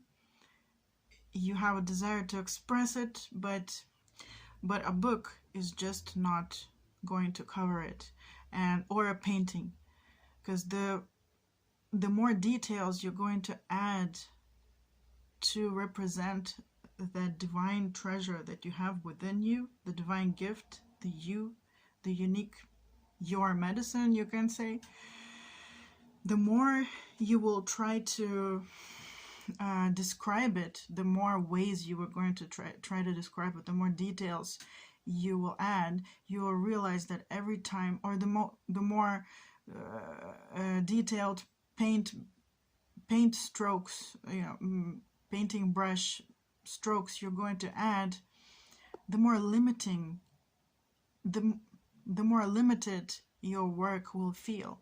So the more things you're going to add to it to make the picture more complete, the more limiting your work will feel. And perhaps you have already tried to write that stuff down, or to draw it, or somehow to express it, and perhaps you have come across this problem that, wow, this is really, really big. I don't know how to express it, but I don't want to put out a work that is unfinished or incomplete.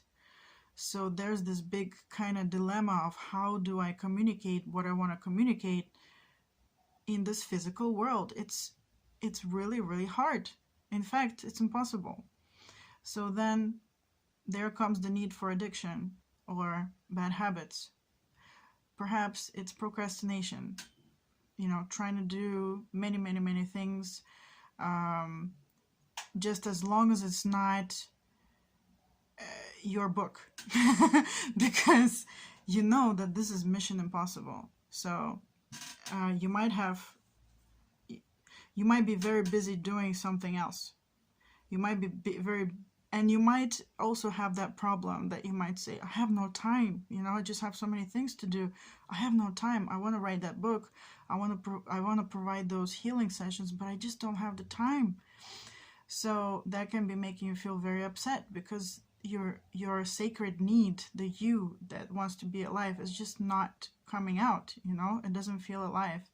Or another way of the addictive behavior that could be happening is like, maybe it could be like substances, or just like drinking or something. And maybe if you have a drink, you could be talking to yourself about those cool ideas about that thing that is alive within you. You could be talking to yourself, by yourself, to yourself. And guess what? Of course you're going to understand yourself. And you're kind of like your own listener, you know, you are your own audience. And of course you're going to understand yourself. And that does meet the need a little bit. Or you could be talking to a few of your friends who you know they will understand you and who will support you, who listen to you, who appreciate what you say, who understand it. But that is just, it meets the need a little bit because you are expressing yourself and listening perhaps by yourself to yourself, right? Or just a few friends of yours listening, and that does meet the need, but it's very, very small amount. The need that you have is much bigger than that. It wants to be expressed to somebody other than yourself, number one. And number two, somebody other than just a few friends that you have that will support you for 100% sure. So this reading wants to communicate to you that, sorry, my table is making noises. Look at this, the upside down two of scrolls here with the purple flying unicorn that looks so free. It's flying around, it's free, and there are two scrolls at the bottom. It sends a message to me like, it's, you see those purple flowers there? It's writing its own story. It's writing and expressing, and it's free, and it's flying around. The fact that it's reversed, the reading is saying that the key to resolving the perhaps constant procrastination, or maybe talking only to yourself or only to a small trusted group of friends, or like, you know, just avoiding the whole issue, some behavior, some addictive behavior that just helps you to become numb and avoid the whole thing to begin with, so you don't have to feel that pain of not being you know, alive in the healthy way for you. The reading is saying express yourself, but how are you going to express yourself?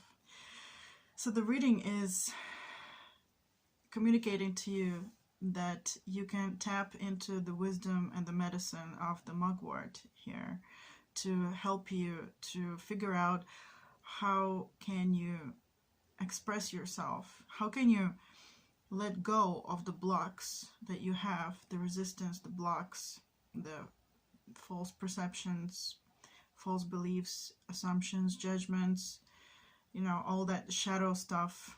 How can you release that resistance and finally express yourself? So I'm just gonna read from the book here about mugwort. So it says, mugwort, the unassuming mugwort, Artemisia vulgaris, is a herb of many uses, including protection, consecration, uncovering memory, enhancing dreams, and guidance. As its scientific name hints at, mugwort is associated with the goddess Diana and women's mysteries. It has a reputation for being a wayfinder and a gateway to extrasensory perception, which is why it's used in charms to protect travelers of all kinds. Also, mugwort helps the dying and deceased find their way as they cross over the next state of being. So, to me, the message is this. It's also in the picture. You see those eyes behind the mugwort. Those eyes are the eyes of the soul of mugwort, and also the symbolism of third eye visions. But for this particular reading, it's this. There is a general soul of mugwort, and the soul has been expressed for how many years? I don't know, thousands of years. Mugwort has been expressed as little plants like this.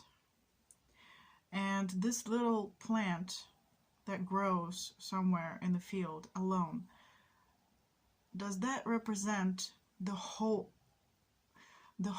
of the mugwort soul? does it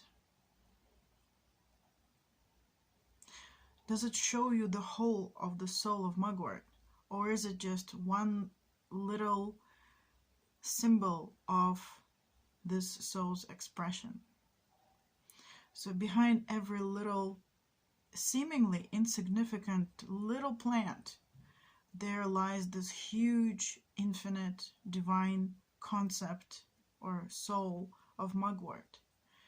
But in our physical world, it looks like a little plant. And those little plants lived for, I don't know, thousands of years. They live now on different places in the world in huge amounts somewhere, and they will continue to live.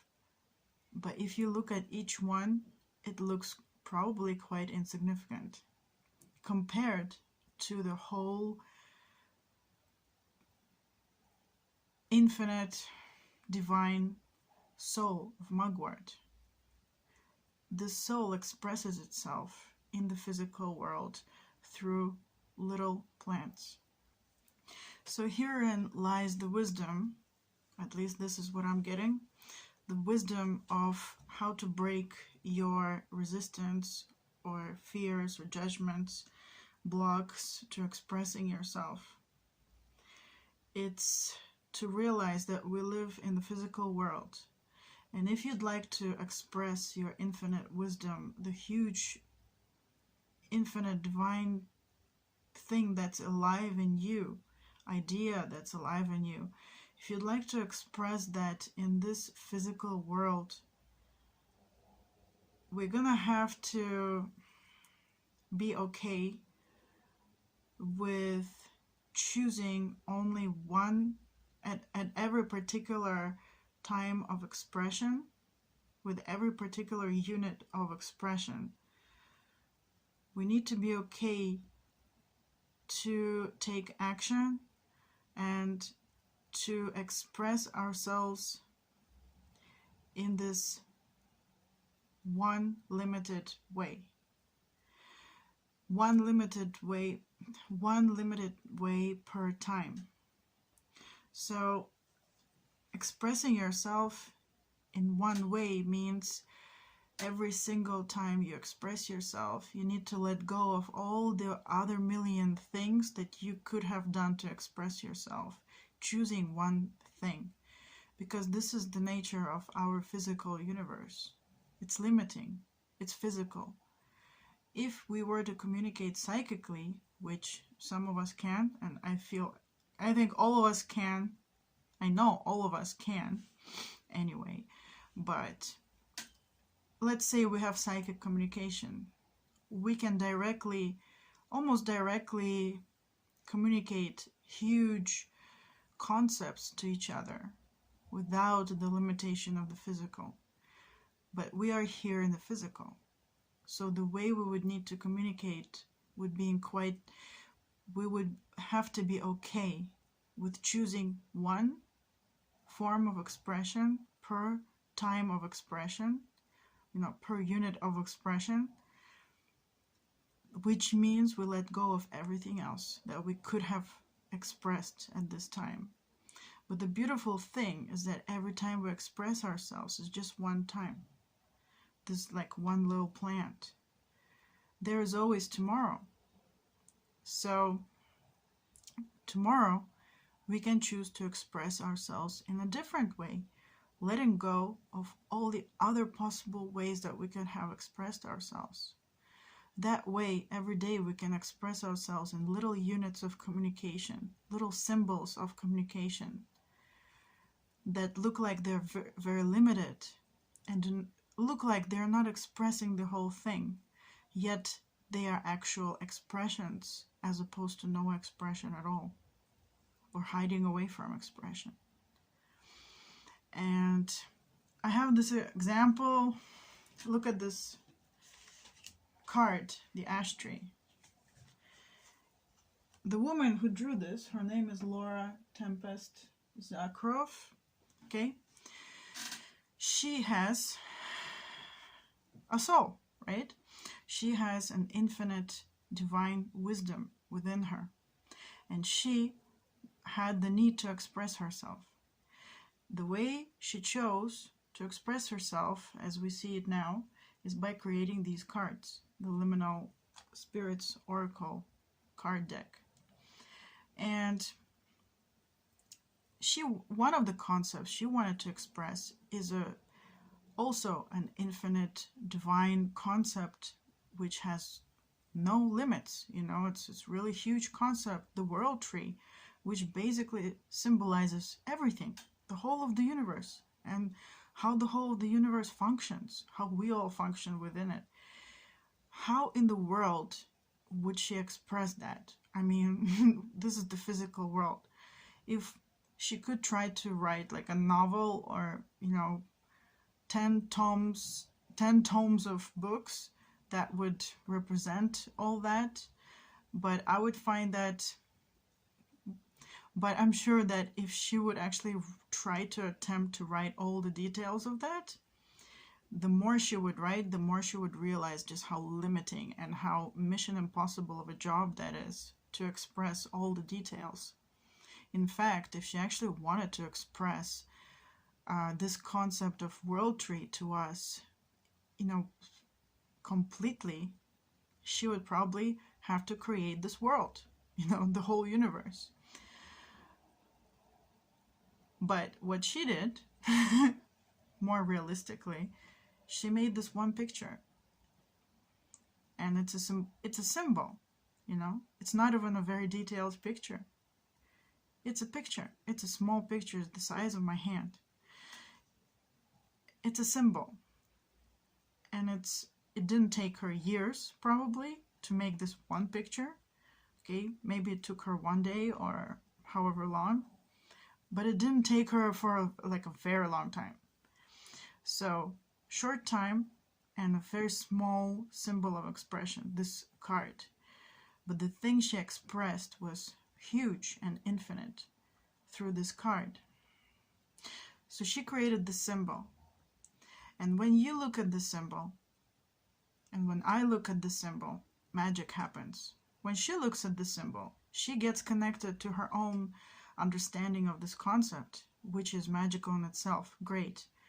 But this is just a small amount of need for expression met when you express to yourself. When you are the only one who reads your books or your poems or songs or looks at your paintings and drawings and whatever else it is. But it's a whole other level of the need for self-expression met when somebody else looks at it. So when I look at it, I get connected to my infinite divine self, you know, my soul. And my soul gets connected to this concept of the world tree, and we are all united. You know, we can't be disconnected. We're all united. So what she did was, she has her infinite divine wisdom, herself, and the wisdom that she's connected to, she knows, she has experience of. She creates this symbol almost like a doorway for communication, which is very small and simple. But when there's another person looking at it, look, the two nests here, or all of the mirrors here, the two scrolls here, when there's another person involved or a group of people involved, and they observe this, they get to connect, they get to make their new connections, they get to connect to themselves, they get to incorporate your expression with their already existing wisdom and knowledge, and in this combination something new is born. And this is the magic of creation, love, healing, life. This is the example I was given to show. Okay. And another example I was given is that of the child. You get here, the child is like a resource you can tap into to help you express yourself. I was given this vision of a kid sitting around drawing stick figures. And this kid draws this stick figure and says, and somebody says, hey, what's that? Who's that? And they're going to say, oh, that's my mom, and they don't even care that it's a stick figure and doesn't look like their mom, but they know it's their mom, and they're looking at you like, that's my mom, and they expect you to understand everything. And actually you do, because that stick figure is a symbol for the huge infinite concept of mom that this kid has within himself or herself. And they just use this small little stick figure symbol to help, to aid, to open the door for communication. They want to say, look, this is my mom. And when they look at their own picture, they can see their concept of their mom. But when, let's say, I would look at their picture, I would be also be connecting to my understanding of what is mom. But in our unique communication with this kid and his stick figure, we would have something new being built and a new sort of understanding. Perhaps in addition to the stick figure, he would tell me a bunch of things about his or her mom, and that would create something completely new. So I was told to communicate this vision of the child and to look at this ash tree picture as an example that when we communicate in the physical world, we need to limit ourselves. We need to be okay with choosing one thing. That means choosing not to do all the other myriad of infinite things that we could have done. It means choosing to do this one thing today and being okay with letting go of all the other stuff that we could have done, but we choose never to do it in this lifetime, and at least like not today. And then since we chose to do this one little thing, we do it, like maybe a TikTok video, a YouTube video, a poem, a healing session, perhaps. We do it, and then because we did it and we have completed it at one time today, we have tomorrow. And tomorrow we get to make a new decision all over again. And we can choose to express ourselves through another method, another way, another little different symbol, but also foregoing all other things that we could do that day. So that's the kind of like the challenge, the medicine of the physical world, being able to choose one and let go of everything else. Like being okay with death, kind of like in the message of the mugwort. Being okay with death. Of all other things that I could manifest today, I choose one. That would be a life, and all else will not see the light of day today. But there is tomorrow. And in the magic of having completed one unit of communication, there lies this thing that's alive in you has found an expression of itself, and it makes you feel alive, that you have actually expressed and completed one unit of expression. That way, tomorrow, or whenever it is, you can start again, little by little, little by little. This bird has tiny little feathers, and they're all different colors, rainbow colors. It's like she's iridescent, So it's like little steps that have actually been physically taken that make up this huge picture, which is actually symbolic of the infinite iridescent thing that you were originally expressing. And actually, let's say your form of expressing of what's alive in you is healing, like healing sessions. It's also, it could be that you perhaps have a block to offering healing sessions because you may be thinking that, oh, in one healing session, I need to express my ability to heal, let's say, somebody's self-love or somebody's inner child or something. or like some kind of energy balance. So you may believe like, oh, how do I do this in one healing session? Sometimes we think that we need to do like a miracle during the healing session. Heal the whole of a person's self-love, heal the whole of a person's karma, or heal the whole of a person's self-perception or inner child or whatever it is. And that is practically mission impossible again. So if we are okay with choosing, with being okay with saying that, look, during this healing session, we're going to take one step forward towards loving yourself. But I can't promise you that you're going to love yourself unconditionally after 60 minutes of the session. Right? And if the person expects that from you, you can actually work on healing that false perception and, false, not misunderstanding, more like false perception of what healing is, kind of like that. So that's another way of overcoming the block of offering, let's say, some kind of services.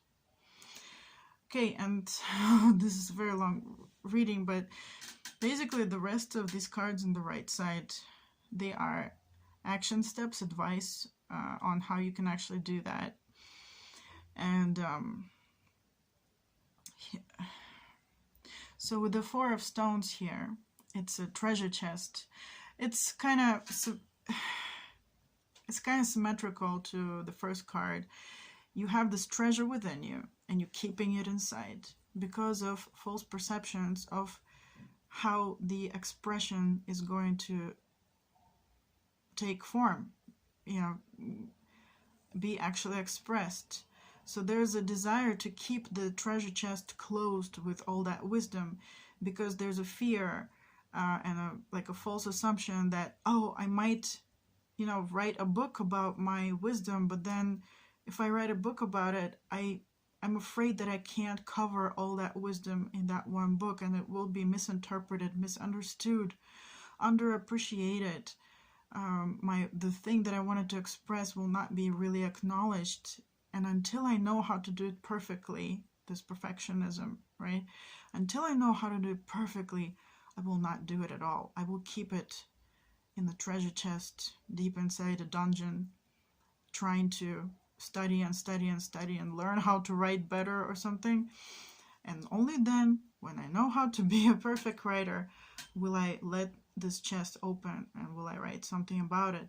But since we live in the physical world, that one encompassing, like, iridescent, divine, infinite physical work won't exist, because we live in a physical world. In the non-physical, that stuff exists. In the physical, it has to take form of symbols. Even if it's a big book, it's still a symbol that is limited by nature, by the physical nature, that this book is physical. So here they're saying, the Four of Stones, the Nine of Stones. So those stones are out of the treasure chest, and she just put them out on the field, and she doesn't mind anymore that she's not hiding them in a dungeon. She's just off to walk into the stormy weather, and she feels very confident and very safe. And it's like she knows that this treasure that she has, the stones, she can never lose them.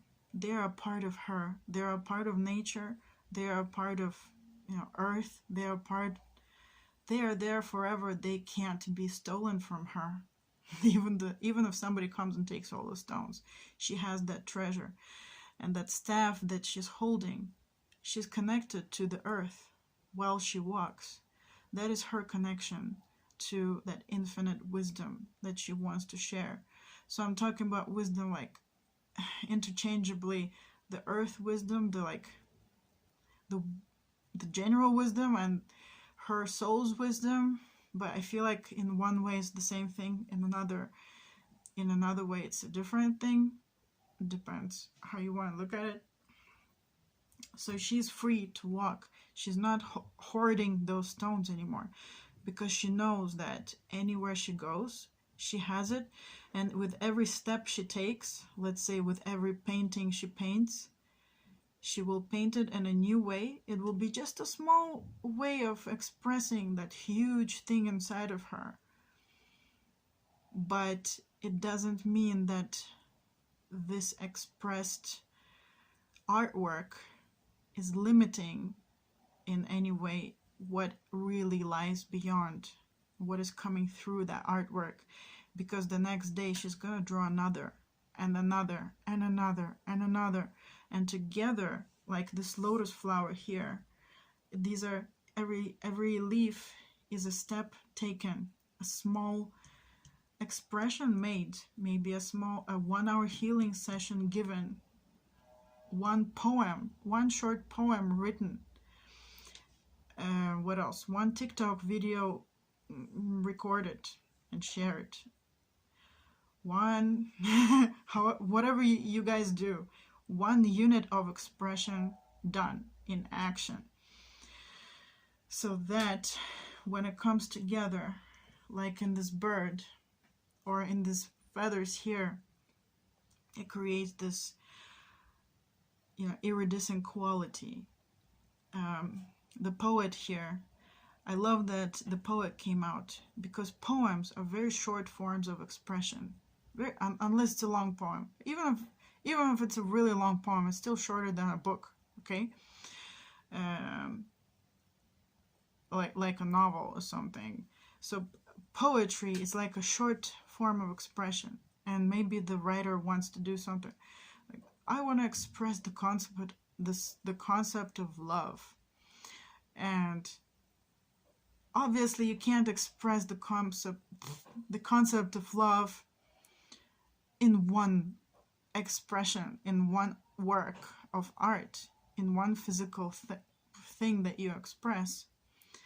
But the poet will write maybe, you know, a poem a day, and at the end of the lifetime will be like hundreds of poems, and all of those hundreds of poems are going to come together like, you know, like little iridescent pieces of something that when they come together, they create this, wow, like they really reflect perhaps the concept of love.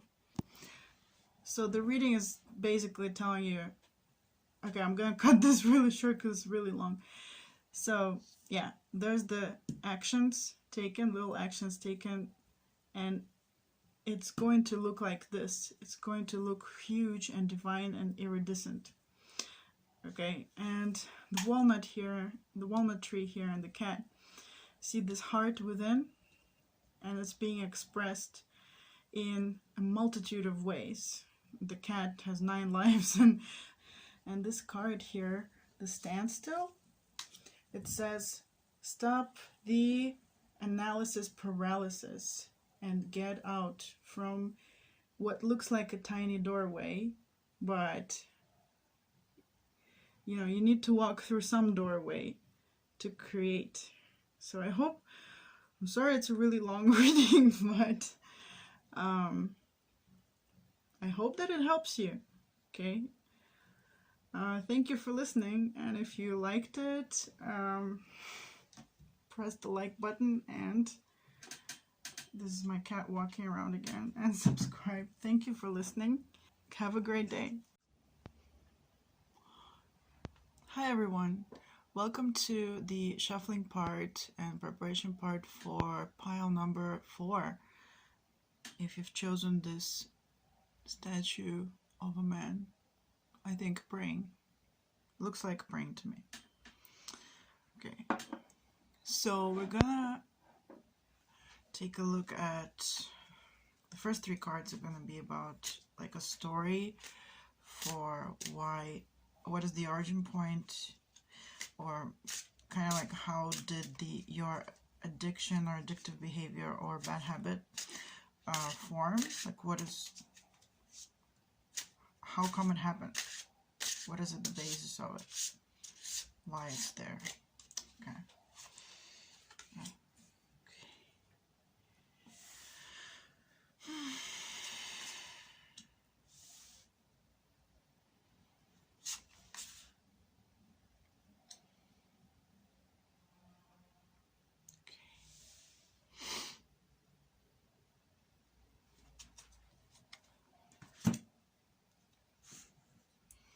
Then these are the clarifiers. Or like additional information about the story to help us understand.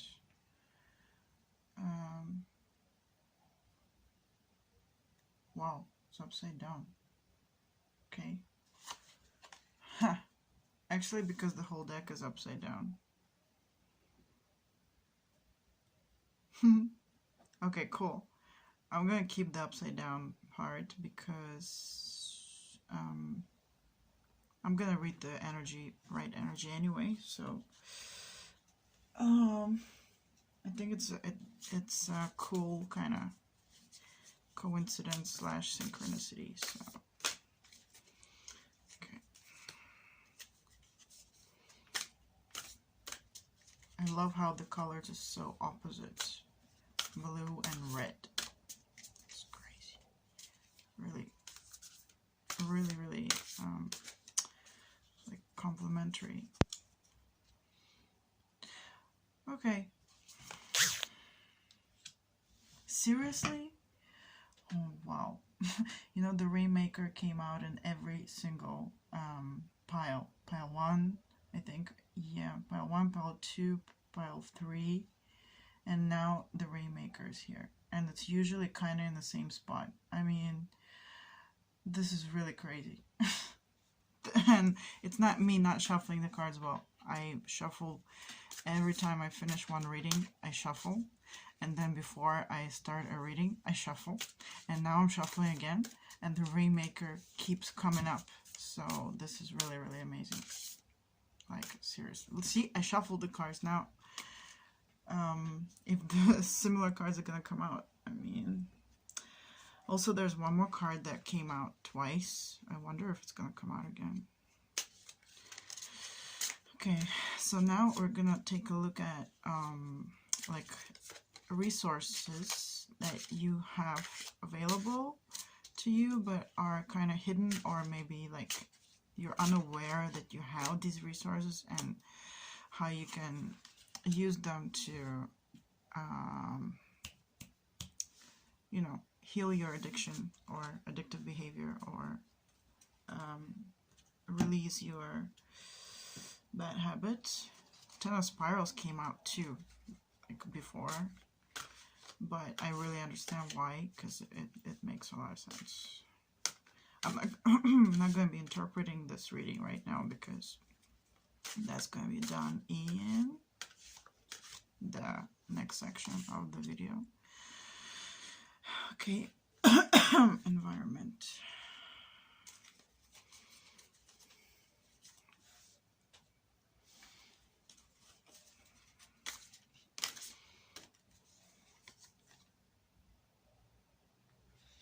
Okay.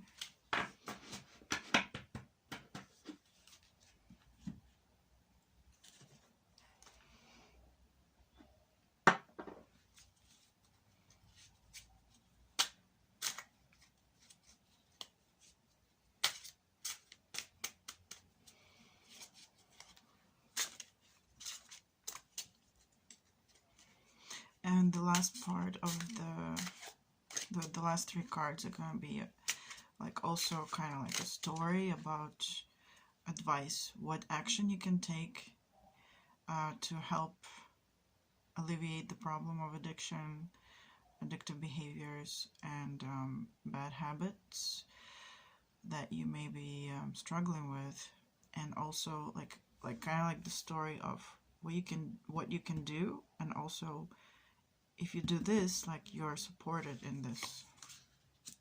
Like, what's a way that you can let it go?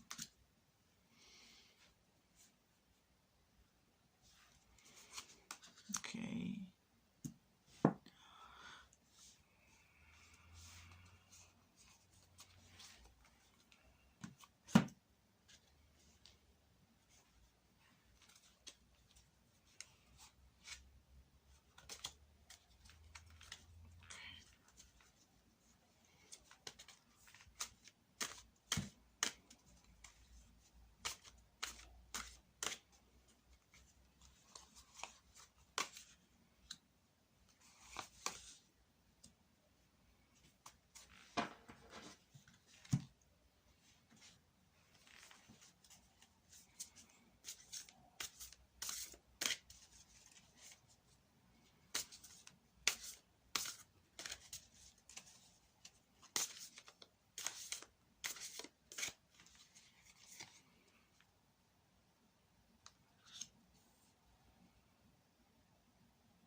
look at this. This is from the bottom of the deck. So I feel like this reading is challenging me because there's so many, what do you call it? Inverted cards. But it's, I don't know. I think there's a reason for it coming out like this. So I'm gonna just meditate on your cards, and I'll see you guys in the reading part. See you soon. Hi everyone who chose pile 4. This statue of a man who's praying or looking deep within. So just a reminder that this is a collective reading about any kinds of addictions or addictive behaviors or bad habits that you may be struggling with at this time. And this reading will look into possible reasons of why you have developed that addiction or addictive behavior or bad habit. And also we're going to look at some advice that this reading, the soul world, has for you, how you can transform and let it go. Okay, so this is the story, these 3 cards here, this is the story of kind of like, what is the reason, how come the addiction or addictive behavior, bad habits started? What is the purpose of the addiction? And with the 4 of spirals here, I'm getting that you come like within you, deep inside of you, and it feels like past life stuff, like really, really long time ago. You are really good at keeping boundaries. And it may seem like it's not your reading because maybe you feel like maybe it's not true in this life, that perhaps you're not feeling like you're good at keeping boundaries, limits and boundaries, but I want to say that deep within you, you have that ability, that wisdom to be able to be safe from your environment, safe from other people, safe, and also go deep within yourself. Actually, kind of like the statue over here, going very, very deep within himself. So you came from this wonderful wisdom of, you see this house and it's really, really quiet. The night is quiet. There seems to be like no wind even. It's a very safe place. It's a place of, you know, introspection. When I saw what's going on in the house, I saw a spiral going inside. So it feels to me that you may have this really good ability to go deep within. And I wouldn't be surprised if you got some kind of prominent Cancer, Scorpio, or Pisces energy in your birth chart. And I'll talk about it later, why. But basically, yeah, it's their ability, the Pisces and Scorpio, Cancer, these water signs, they really know how to go deep within and feel things without judging them. Just feel things all the way through. Go down to the truth. And yeah, that involves no limits and boundaries, as it seems, because you're actually doing it in a shell of the crab or the scorpion. Pisces, I don't know, but yeah, it's like being limitless within, but outside there's a safe shell, if that makes sense to you. So it's like you're sitting inside this house and you're meditating and you're basically traveling the worlds, you know, the world's deep within you. You have the ability to dive really, really deep, and I wouldn't be surprised if you had like really good intuitive abilities. It's your natural kind of like, it's your natural ability. So you may be really good at diving deep, doing meditations, perhaps third eye meditations, intuitive meditations, and you can really, really go deep, and you can get huge realizations, maybe channeling or something. But you can dive into darkness, and you can find meaning and purpose in the darkness, and you can transform it and heal it and turn it into something else, and all of that happening in the safety of, like here it's a home, safety of a home, but it's basically any kind of shell, it's any kind of protective barrier from the outside world. And then I see this tiger in the Ten of Scrolls, surrounded by scrolls. So something happened.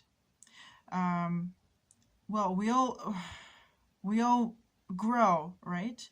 So this tiger tells me that you had a desire to grow, and to get out of this house and grow and get new experiences. And there was some kind of a misconception that the home, the safety and comfort and silence of your home, somehow there was some kind of a misconception, misunderstanding, imbalance, that for you change your attitude towards the safety of home, and somehow now you saw that it's a prison. You see, the tiger is surrounded by 10 scrolls, as if it's a prison, and the tiger wants to jump out and go and explore the world and hunt and do whatever it wants to do, but it's trapped in this prison. And like the attitude towards home and limits and boundaries and safety and silence, somehow the attitude towards a home and silence became toxic or something, like a bad attitude towards home. Like, oh, if you stay home and you're quiet and you're silent, and maybe like you like reading books at home or something, somehow you thought that staying home is like a prison. It's not a good thing to do. And I have a feeling it's coming from, you see these 4 little plants here with spirals, these ferns. I feel like it has to do something with outside people. They may not be like such outsiders. They may be part of your family, or maybe brothers and sisters, cousins, neighborhood kids, friends from school, university, or colleagues or something, that they are kind of being tricky here. They come here from far away, and they start to kind of like messing with your mind or something, being tricksters. And because like it seems like they could have been teasing you or taunting you, kind of like maybe calling you a nerd or something for staying home, or not being cool enough, not being flashy enough, not being fancy enough, not being outspoken enough, or not being something that they for some reason think that you should be. Okay, so they started saying some, like judging you, and I feel like it's teasing you and just like talking at you, and then you kind of listen to them, and you decided that, yeah, I don't want to stay home anymore, home is a prison or something like that. So it's, by the way, home, I mean symbolic home, so take it as it resonates. It's some kind of a shell, protective shell, okay? And shells are not necessarily bad, actually. I'll talk about it a bit later. And so you kind of decided that, fine, I don't like this prison, I don't like this prison of home, and it feels like you just got out with like a huge bang, you got out all the way, and started being really, really, noisy, active, and with the Corsair, the pirate-looking guy. It's like you guys went out traveling, and I don't mean literal traveling. Maybe you never left your city. I don't know, or maybe you actually do travel. But it's like having new experiences. Okay, that's what I mean by traveling, having new experiences. But this guy is old, like, he's holding a gun. He has a bird, like flying, like freedom, flying around. flying away, and he has weapons in his hands. And it feels to me that he's being really noisy and flashy and colorful and dangerous, even because of these people, actually. The people who came in and like kind of like fed poison into his brain, and now he adopted this kind of attitude of, well, let me be dangerous first, let me be noisy and aggressive first, because when I do that, I can ensure that people will be scared of me, or they will not want to come close to me, and therefore I will limit their ability to hurt me. If I am the first one making noise and looking scary and talking scary, maybe being really loud and being really out, like basically like repelling people, like putting on a persona, almost it's almost like a new shell, but this shell is a loud shell. It's also playing, it also has the same role to keep you safe, but this is, you know, a home, silent, kind of natural shell, and the new shell is like noise, talking, being flashy, being aggressive. And it feels to me that the reason that happened is because there was trauma, like people hurt you. So then you reconsidered that, oh, this kind of quiet shell that I used to have is not good now.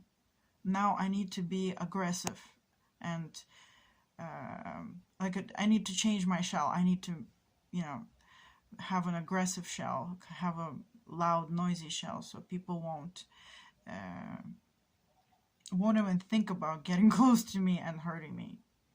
So yeah, so there seems to be some kind of this imbalance between, you see the owl here and the salamander. Actually, they came out upside down because I was holding the cards, like all of them. I never read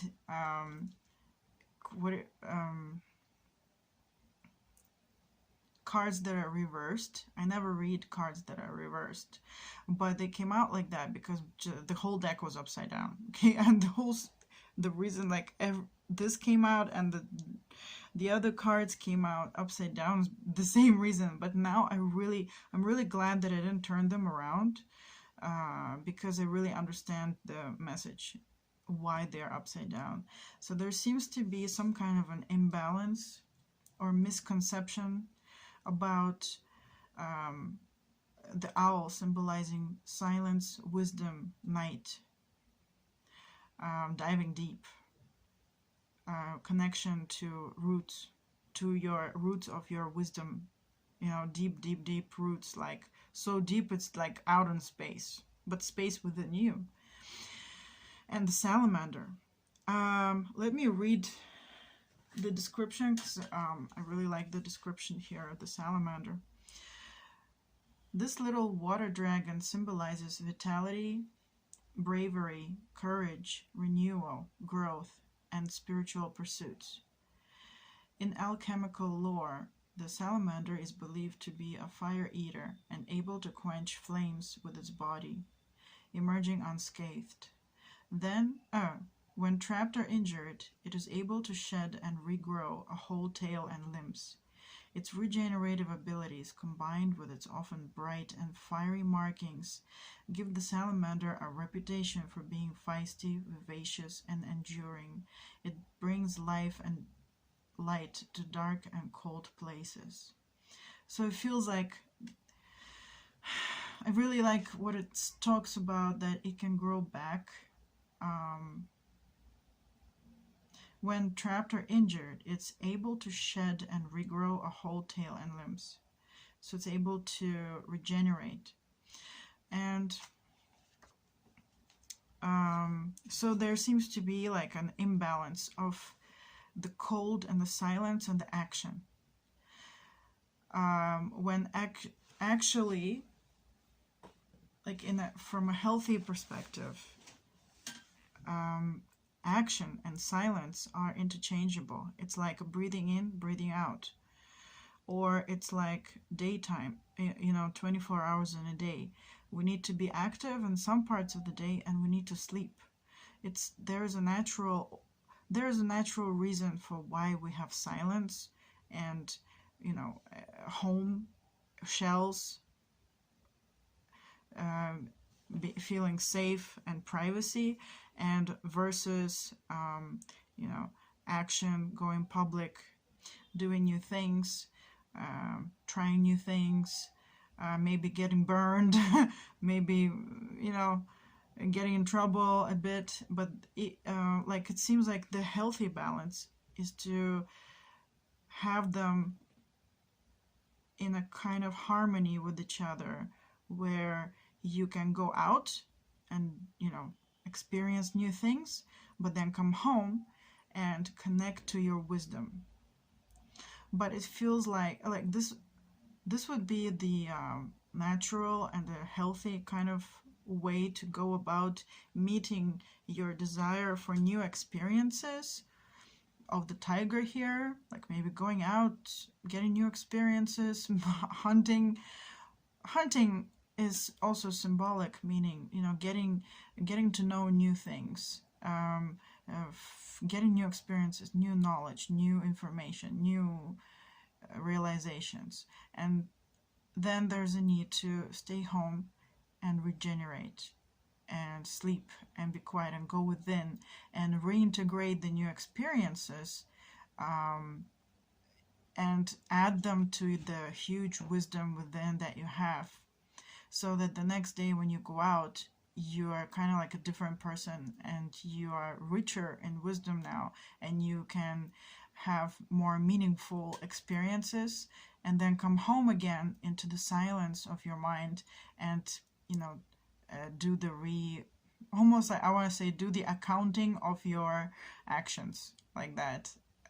Summarize your actions, reflect on your actions, reflect on the experiences, and almost like digest it all into the new wisdom, the updated wisdom that you have within.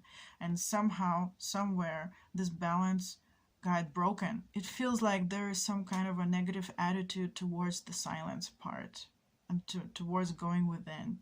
And the Rainmaker here, to me, is the face of the addiction or the addictive behaviors or the bad habit. When I was meditating on this card, I heard something like rain, rain, rain away, make all the bad things go away. Something like rain, rain, something like keep me safe from all the pain, something like that. Keep me safe from all the pain, and yeah, keep me safe from all the pain. So it feels like whatever addiction you're having, it may be, I heard like the noise of the rain, you know, so it may be something noisy, like maybe listening to a lot of really, really hardcore music, and it helps you find silence. Or it may be noise by perhaps always listening to something, maybe listening to audiobooks all the time, or maybe listening to stuff like YouTube, or always having earphones in your head and always listening to something, because that while you're listening, you can actually think. You can actually be quiet within yourself. You can actually go deep within yourself. Or it could be that maybe when I feel like it's not, but it could be something like you could be talking a lot, but in talking a lot, you find silence, or something like that. And the other thing that the addiction or the addictive behavior, bad habit, could be helping you with is basically like the function of any addiction, feels to me, is that you have something alive in you that wants to grow. Like, we all have that. We all want something. We all want to grow. We all want to have new experiences. But sometimes we don't. We have some kind of misconceptions, judgments, assumptions, fears, you know, trauma, outside circumstances, why we can't do that. for some reason we don't do what we really want to do. So we may develop an addiction where the addiction allows us to get a little bit of what we want to do. So the addiction can help us feel like we're alive and we're like we're doing something we really love to do, but on a very superficial level. Like, oh, you can have fun. You may feel like you're living. Maybe a bad habit is like binge watching series, for example. So you feel like you have some kind of an experience of life, but you know, it's superficial because it's not really your experience. It's not meaningful to you, or has a purpose, a deep purpose. So that's how addictions stay alive.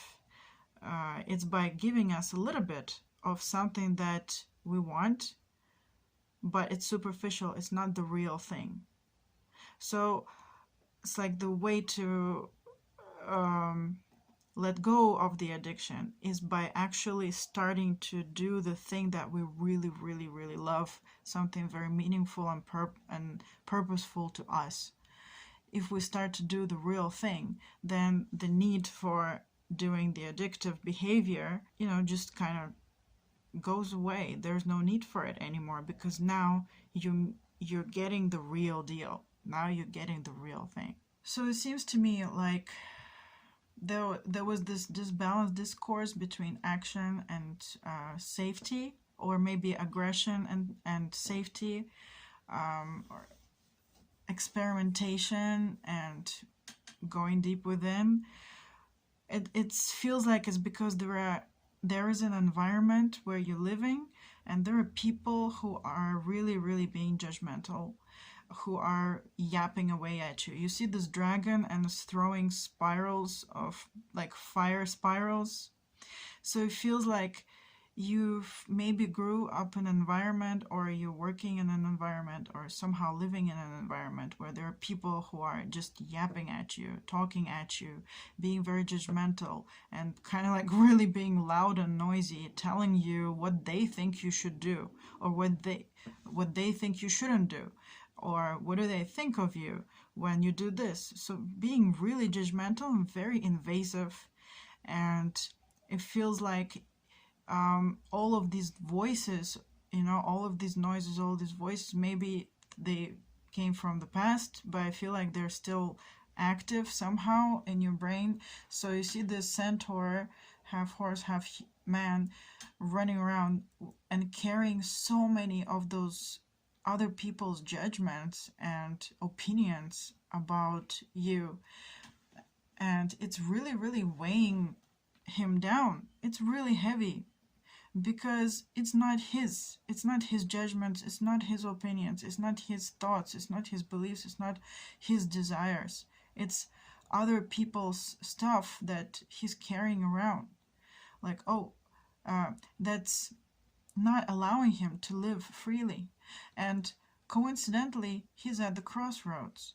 So the reading's advice here is to realize that it is your life, and you are kind of like always at a crossroads, because it's all about your decisions, what you want to do, where you want to go, how you want to live, how you want to dress, what hobbies you want to have, what kind of job you want to have, what kind of friends you want to have.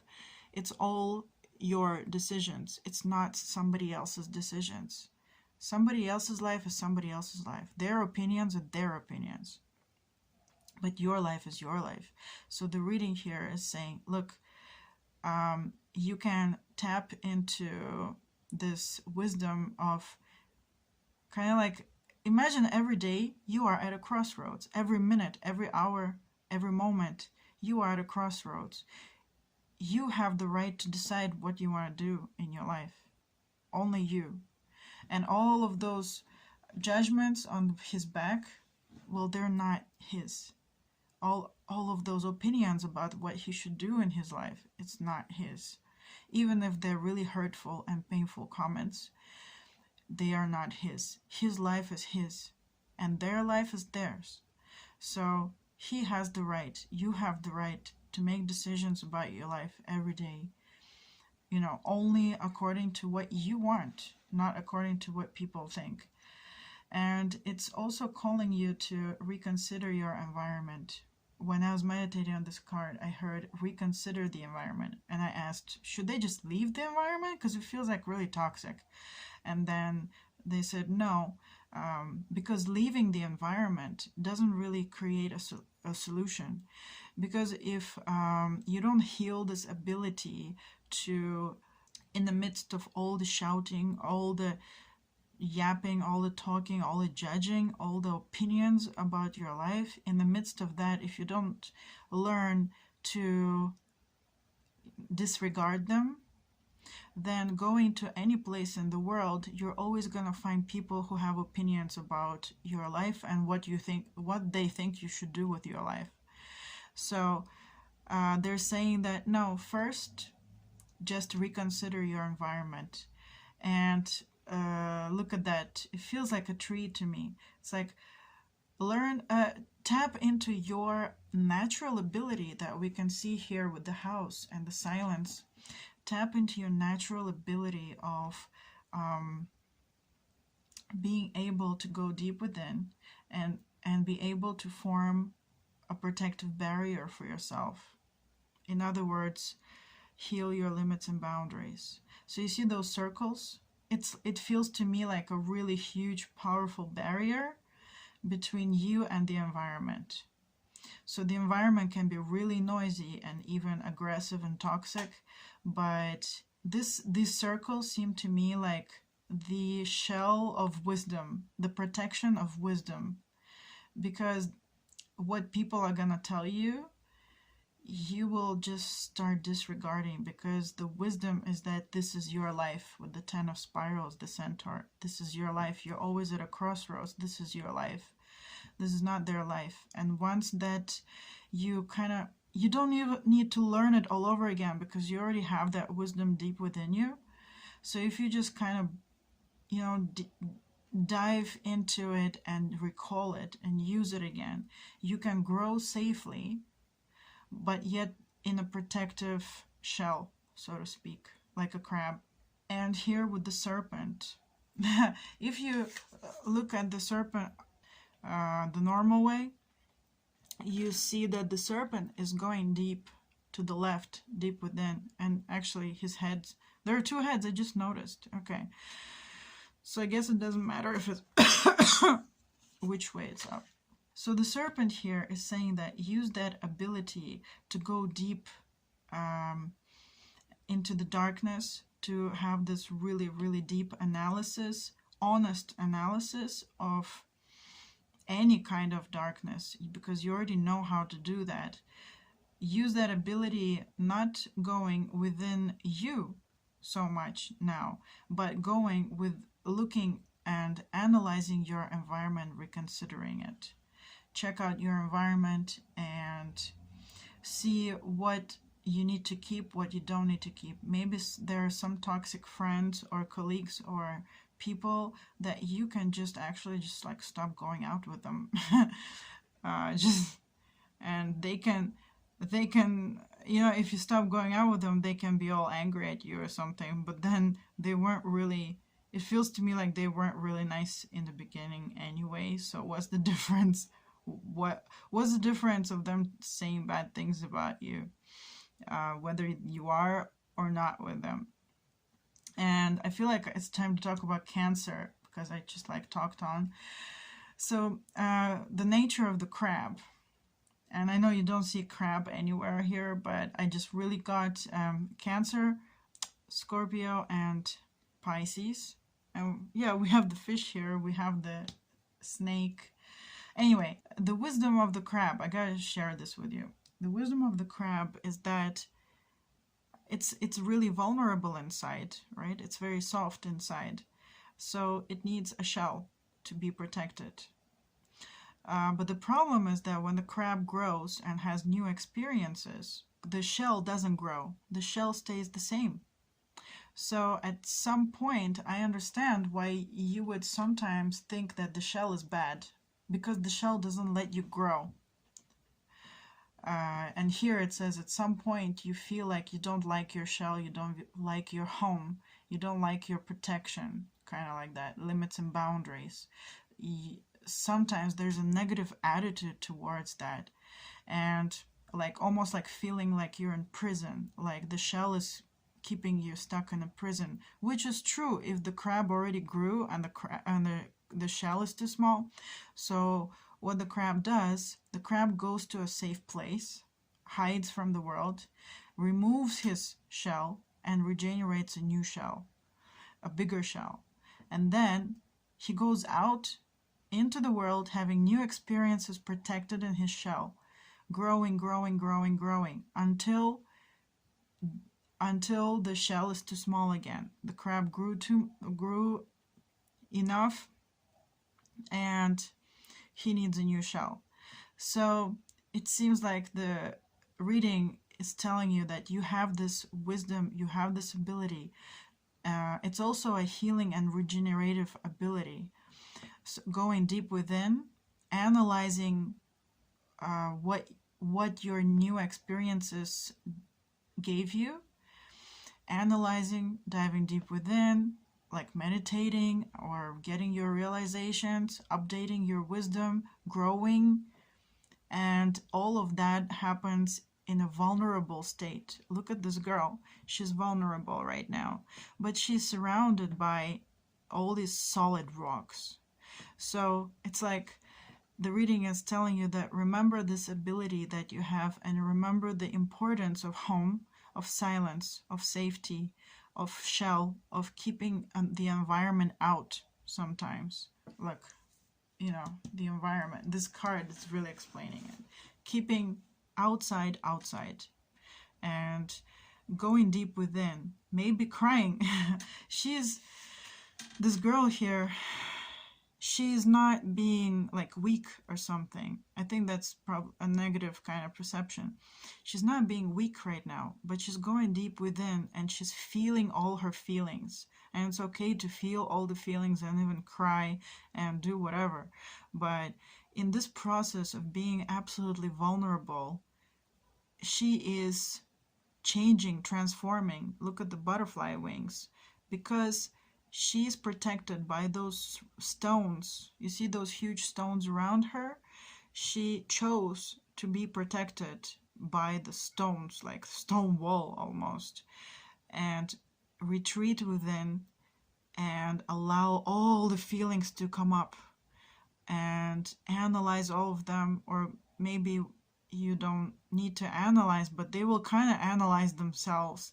There will be a natural healing, regeneration, growth, wisdom happening, and like almost like being reborn every time you go and hide in the shell. It's okay to go and hide in the shell, because after that you can go out and you can be free and have new experiences.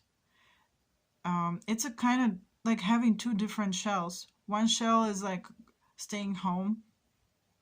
So I would say that maybe changing something about your home where you live, so that when you come home you can remove this energetic shell, and you can relax, so that you can kind of like put your energetic shell down and you can be protected by the solid walls of your house and the silence, and you can really regenerate, you can really heal, you can really grow there. And then when you go out, you have kind of like energetic boundaries, invisible shell, so to speak. And you see here, like this dragon is spitting fireballs at somebody. It feels like it's aimed at somebody, but that somebody is not there.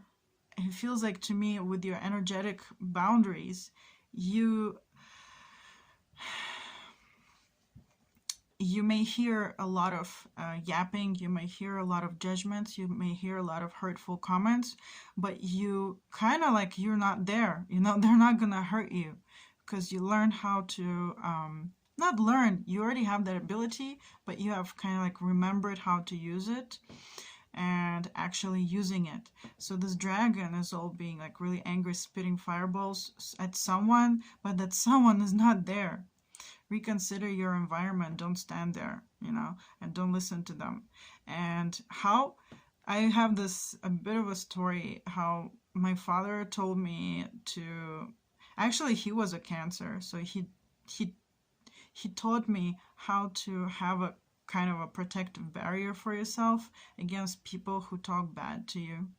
So one time I was actually, like one time I shared with him that it's really, really painful for me when I walk on the streets, and where we lived, there were some people who would say something about my body a lot, like a bunch of guys that were always standing in the same place, and they would always say something to me about my body, you know, like really, really hurtful, sexist comments about your body and what they would do to you or something.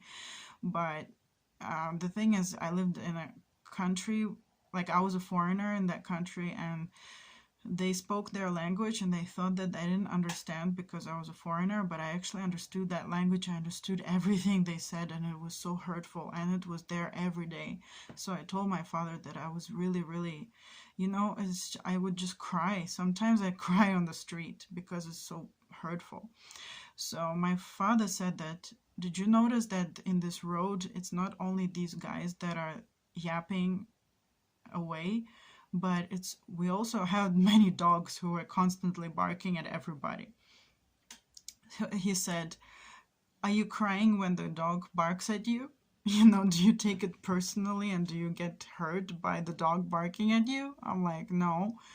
He said it's the same thing. You know,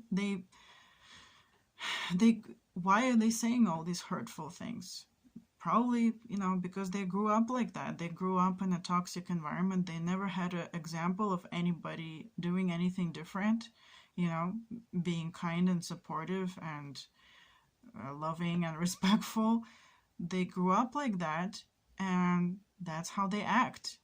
And you know, that's how they act. And he said, just think of them kind of like those dogs barking away. Like, don't take it personally. They don't actually know you. I don't know how else to explain it, but for me, it was really like a big revelation. Because, like, the dogs, it's not to say that the dogs are lowly or something. No, the dogs are doing what they know how to do. They are territorial creatures, and they're gonna bark at you if you pass by their territory, which I did every day. I passed by the dog's territory. So naturally they're gonna bark, but they don't have something like personal about me. And it doesn't mean that what those people say is true about me. But I didn't have those boundaries, and I just kind of thought, oh my God, that must be true, you know? I am just a piece of meat, you know, walking around for that or something. Anyway, I was a teenager then, so yeah, I was just forming my understanding of the world. But that comment that my father said, that was a really amazing way for me to stop listening to all the bad comments and judgments and all the evil things that people speak sometimes to you. I hope that's helpful. Okay, so here with the pilgrim, the reading is saying that, look at the difference between this guy, the pirate, and this woman. So instead of holding weapons, she's holding a staff and light, and she's carrying a lot of bags. And I feel like those bags are like, first of all, they're actually protecting her back from possible, you know, knife stabs in the back or something. And also, I feel like those bags contain her wisdom and experiences. So it's like she's kind of like carrying a part of her home with her. It almost reminds me of a turtle. It's like going everywhere with a shell, with a home away from home. So even though she's a pilgrim, she's going away from her home, the original home, she's actually kind of always at home because she's carrying all this stuff. And she doesn't have a bird with her, who's like all flying away, but she has I don't know what that is, maybe a llama, but it's an animal that walks on earth, like a grounded animal, you know, like a home kind of animal. And the staff made me think of this, like the staff helps her be connected to earth, to wisdom, to her home, to herself, to her truth. And it's like, you know, when she's walking, it's the balance between the salamander and the owl, the silence and the action. When she steps, you know, she disconnects from the earth and she creates one step like action, but then every time she steps, it's always mixed with the, or combined and followed by the staff being connected to the earth. So it's like, even though she's walking, she's always connected to the earth. And for me, staffs symbolize the wisdom of you, first of all, wisdom of your past lives, of your family, of your ancestors, and being connected to the wisdom of earth, to like a greater wisdom, to our ancient wisdom. And there's the butterfly again. It's like with this girl being part butterfly, it's like even though she's going to new places and having new experiences, she's doing it in a really balanced way because she knows that she has a home to get to. So if you create some kind of a safe environment for yourself, maybe if you live with some really toxic people, just consider not living with them anymore. Or it says, as this card told me, actually, reconsider your environment. So energetic boundaries as well, like wisdom boundaries, listening to the hurtful things and knowing where they're coming from. Hurtful things come from hurt people.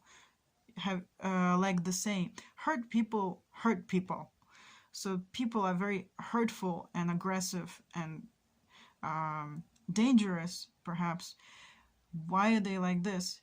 You know, because most probably they've been hurt themselves. You know, they grew up in toxic environments themselves, and that's why they're like this. And when they say something to you, it's not the truth about yourself. They're talking about themselves. They're talking about their own history. They're talking about their own background. They're talking about their own traumas and hurts and pain. They're almost like shouting. They're shouting, but the wisdom here is that even though you're gonna still hear those people talk, that talk is gonna lose meaning for you.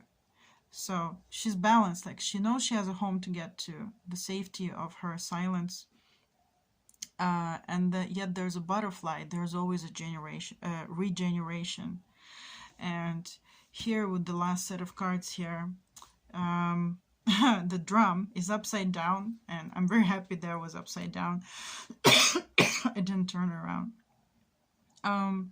So the drum symbolizes to me all the noise that people say, the hurtful stuff.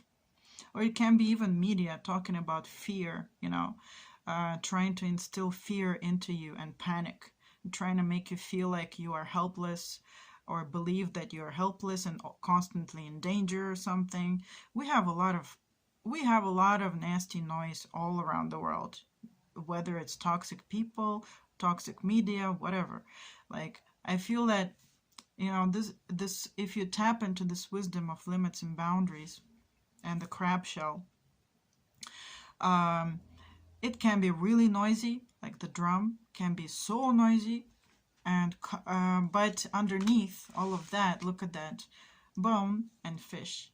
When I looked at them, I felt silence. Bone is like dry and something of the past. It tells me about ancestors and wisdom based on, you know, past experiences and analysis of them, turned into wisdom. And here with the fish, it's underground. It's also very quiet. Maybe only the bubbles going like blah, blah, blah. Anyway, it feels like very quiet, and the fish is going to new places, having new experiences, but very, like, seems peaceful, quiet, nice, balanced.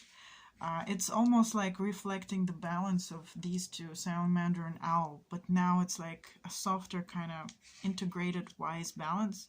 So even though the drum may be drumming away, you know, the noise, the toxic noise may be still there, but you underneath will feel peaceful and, you know, quiet and balanced and safe from them, because they don't make sense anymore. The noisy people, whatever they talk about, for you, it's like, yeah, it's your thing. Like, whatever you're talking about yourself, not about myself, actually.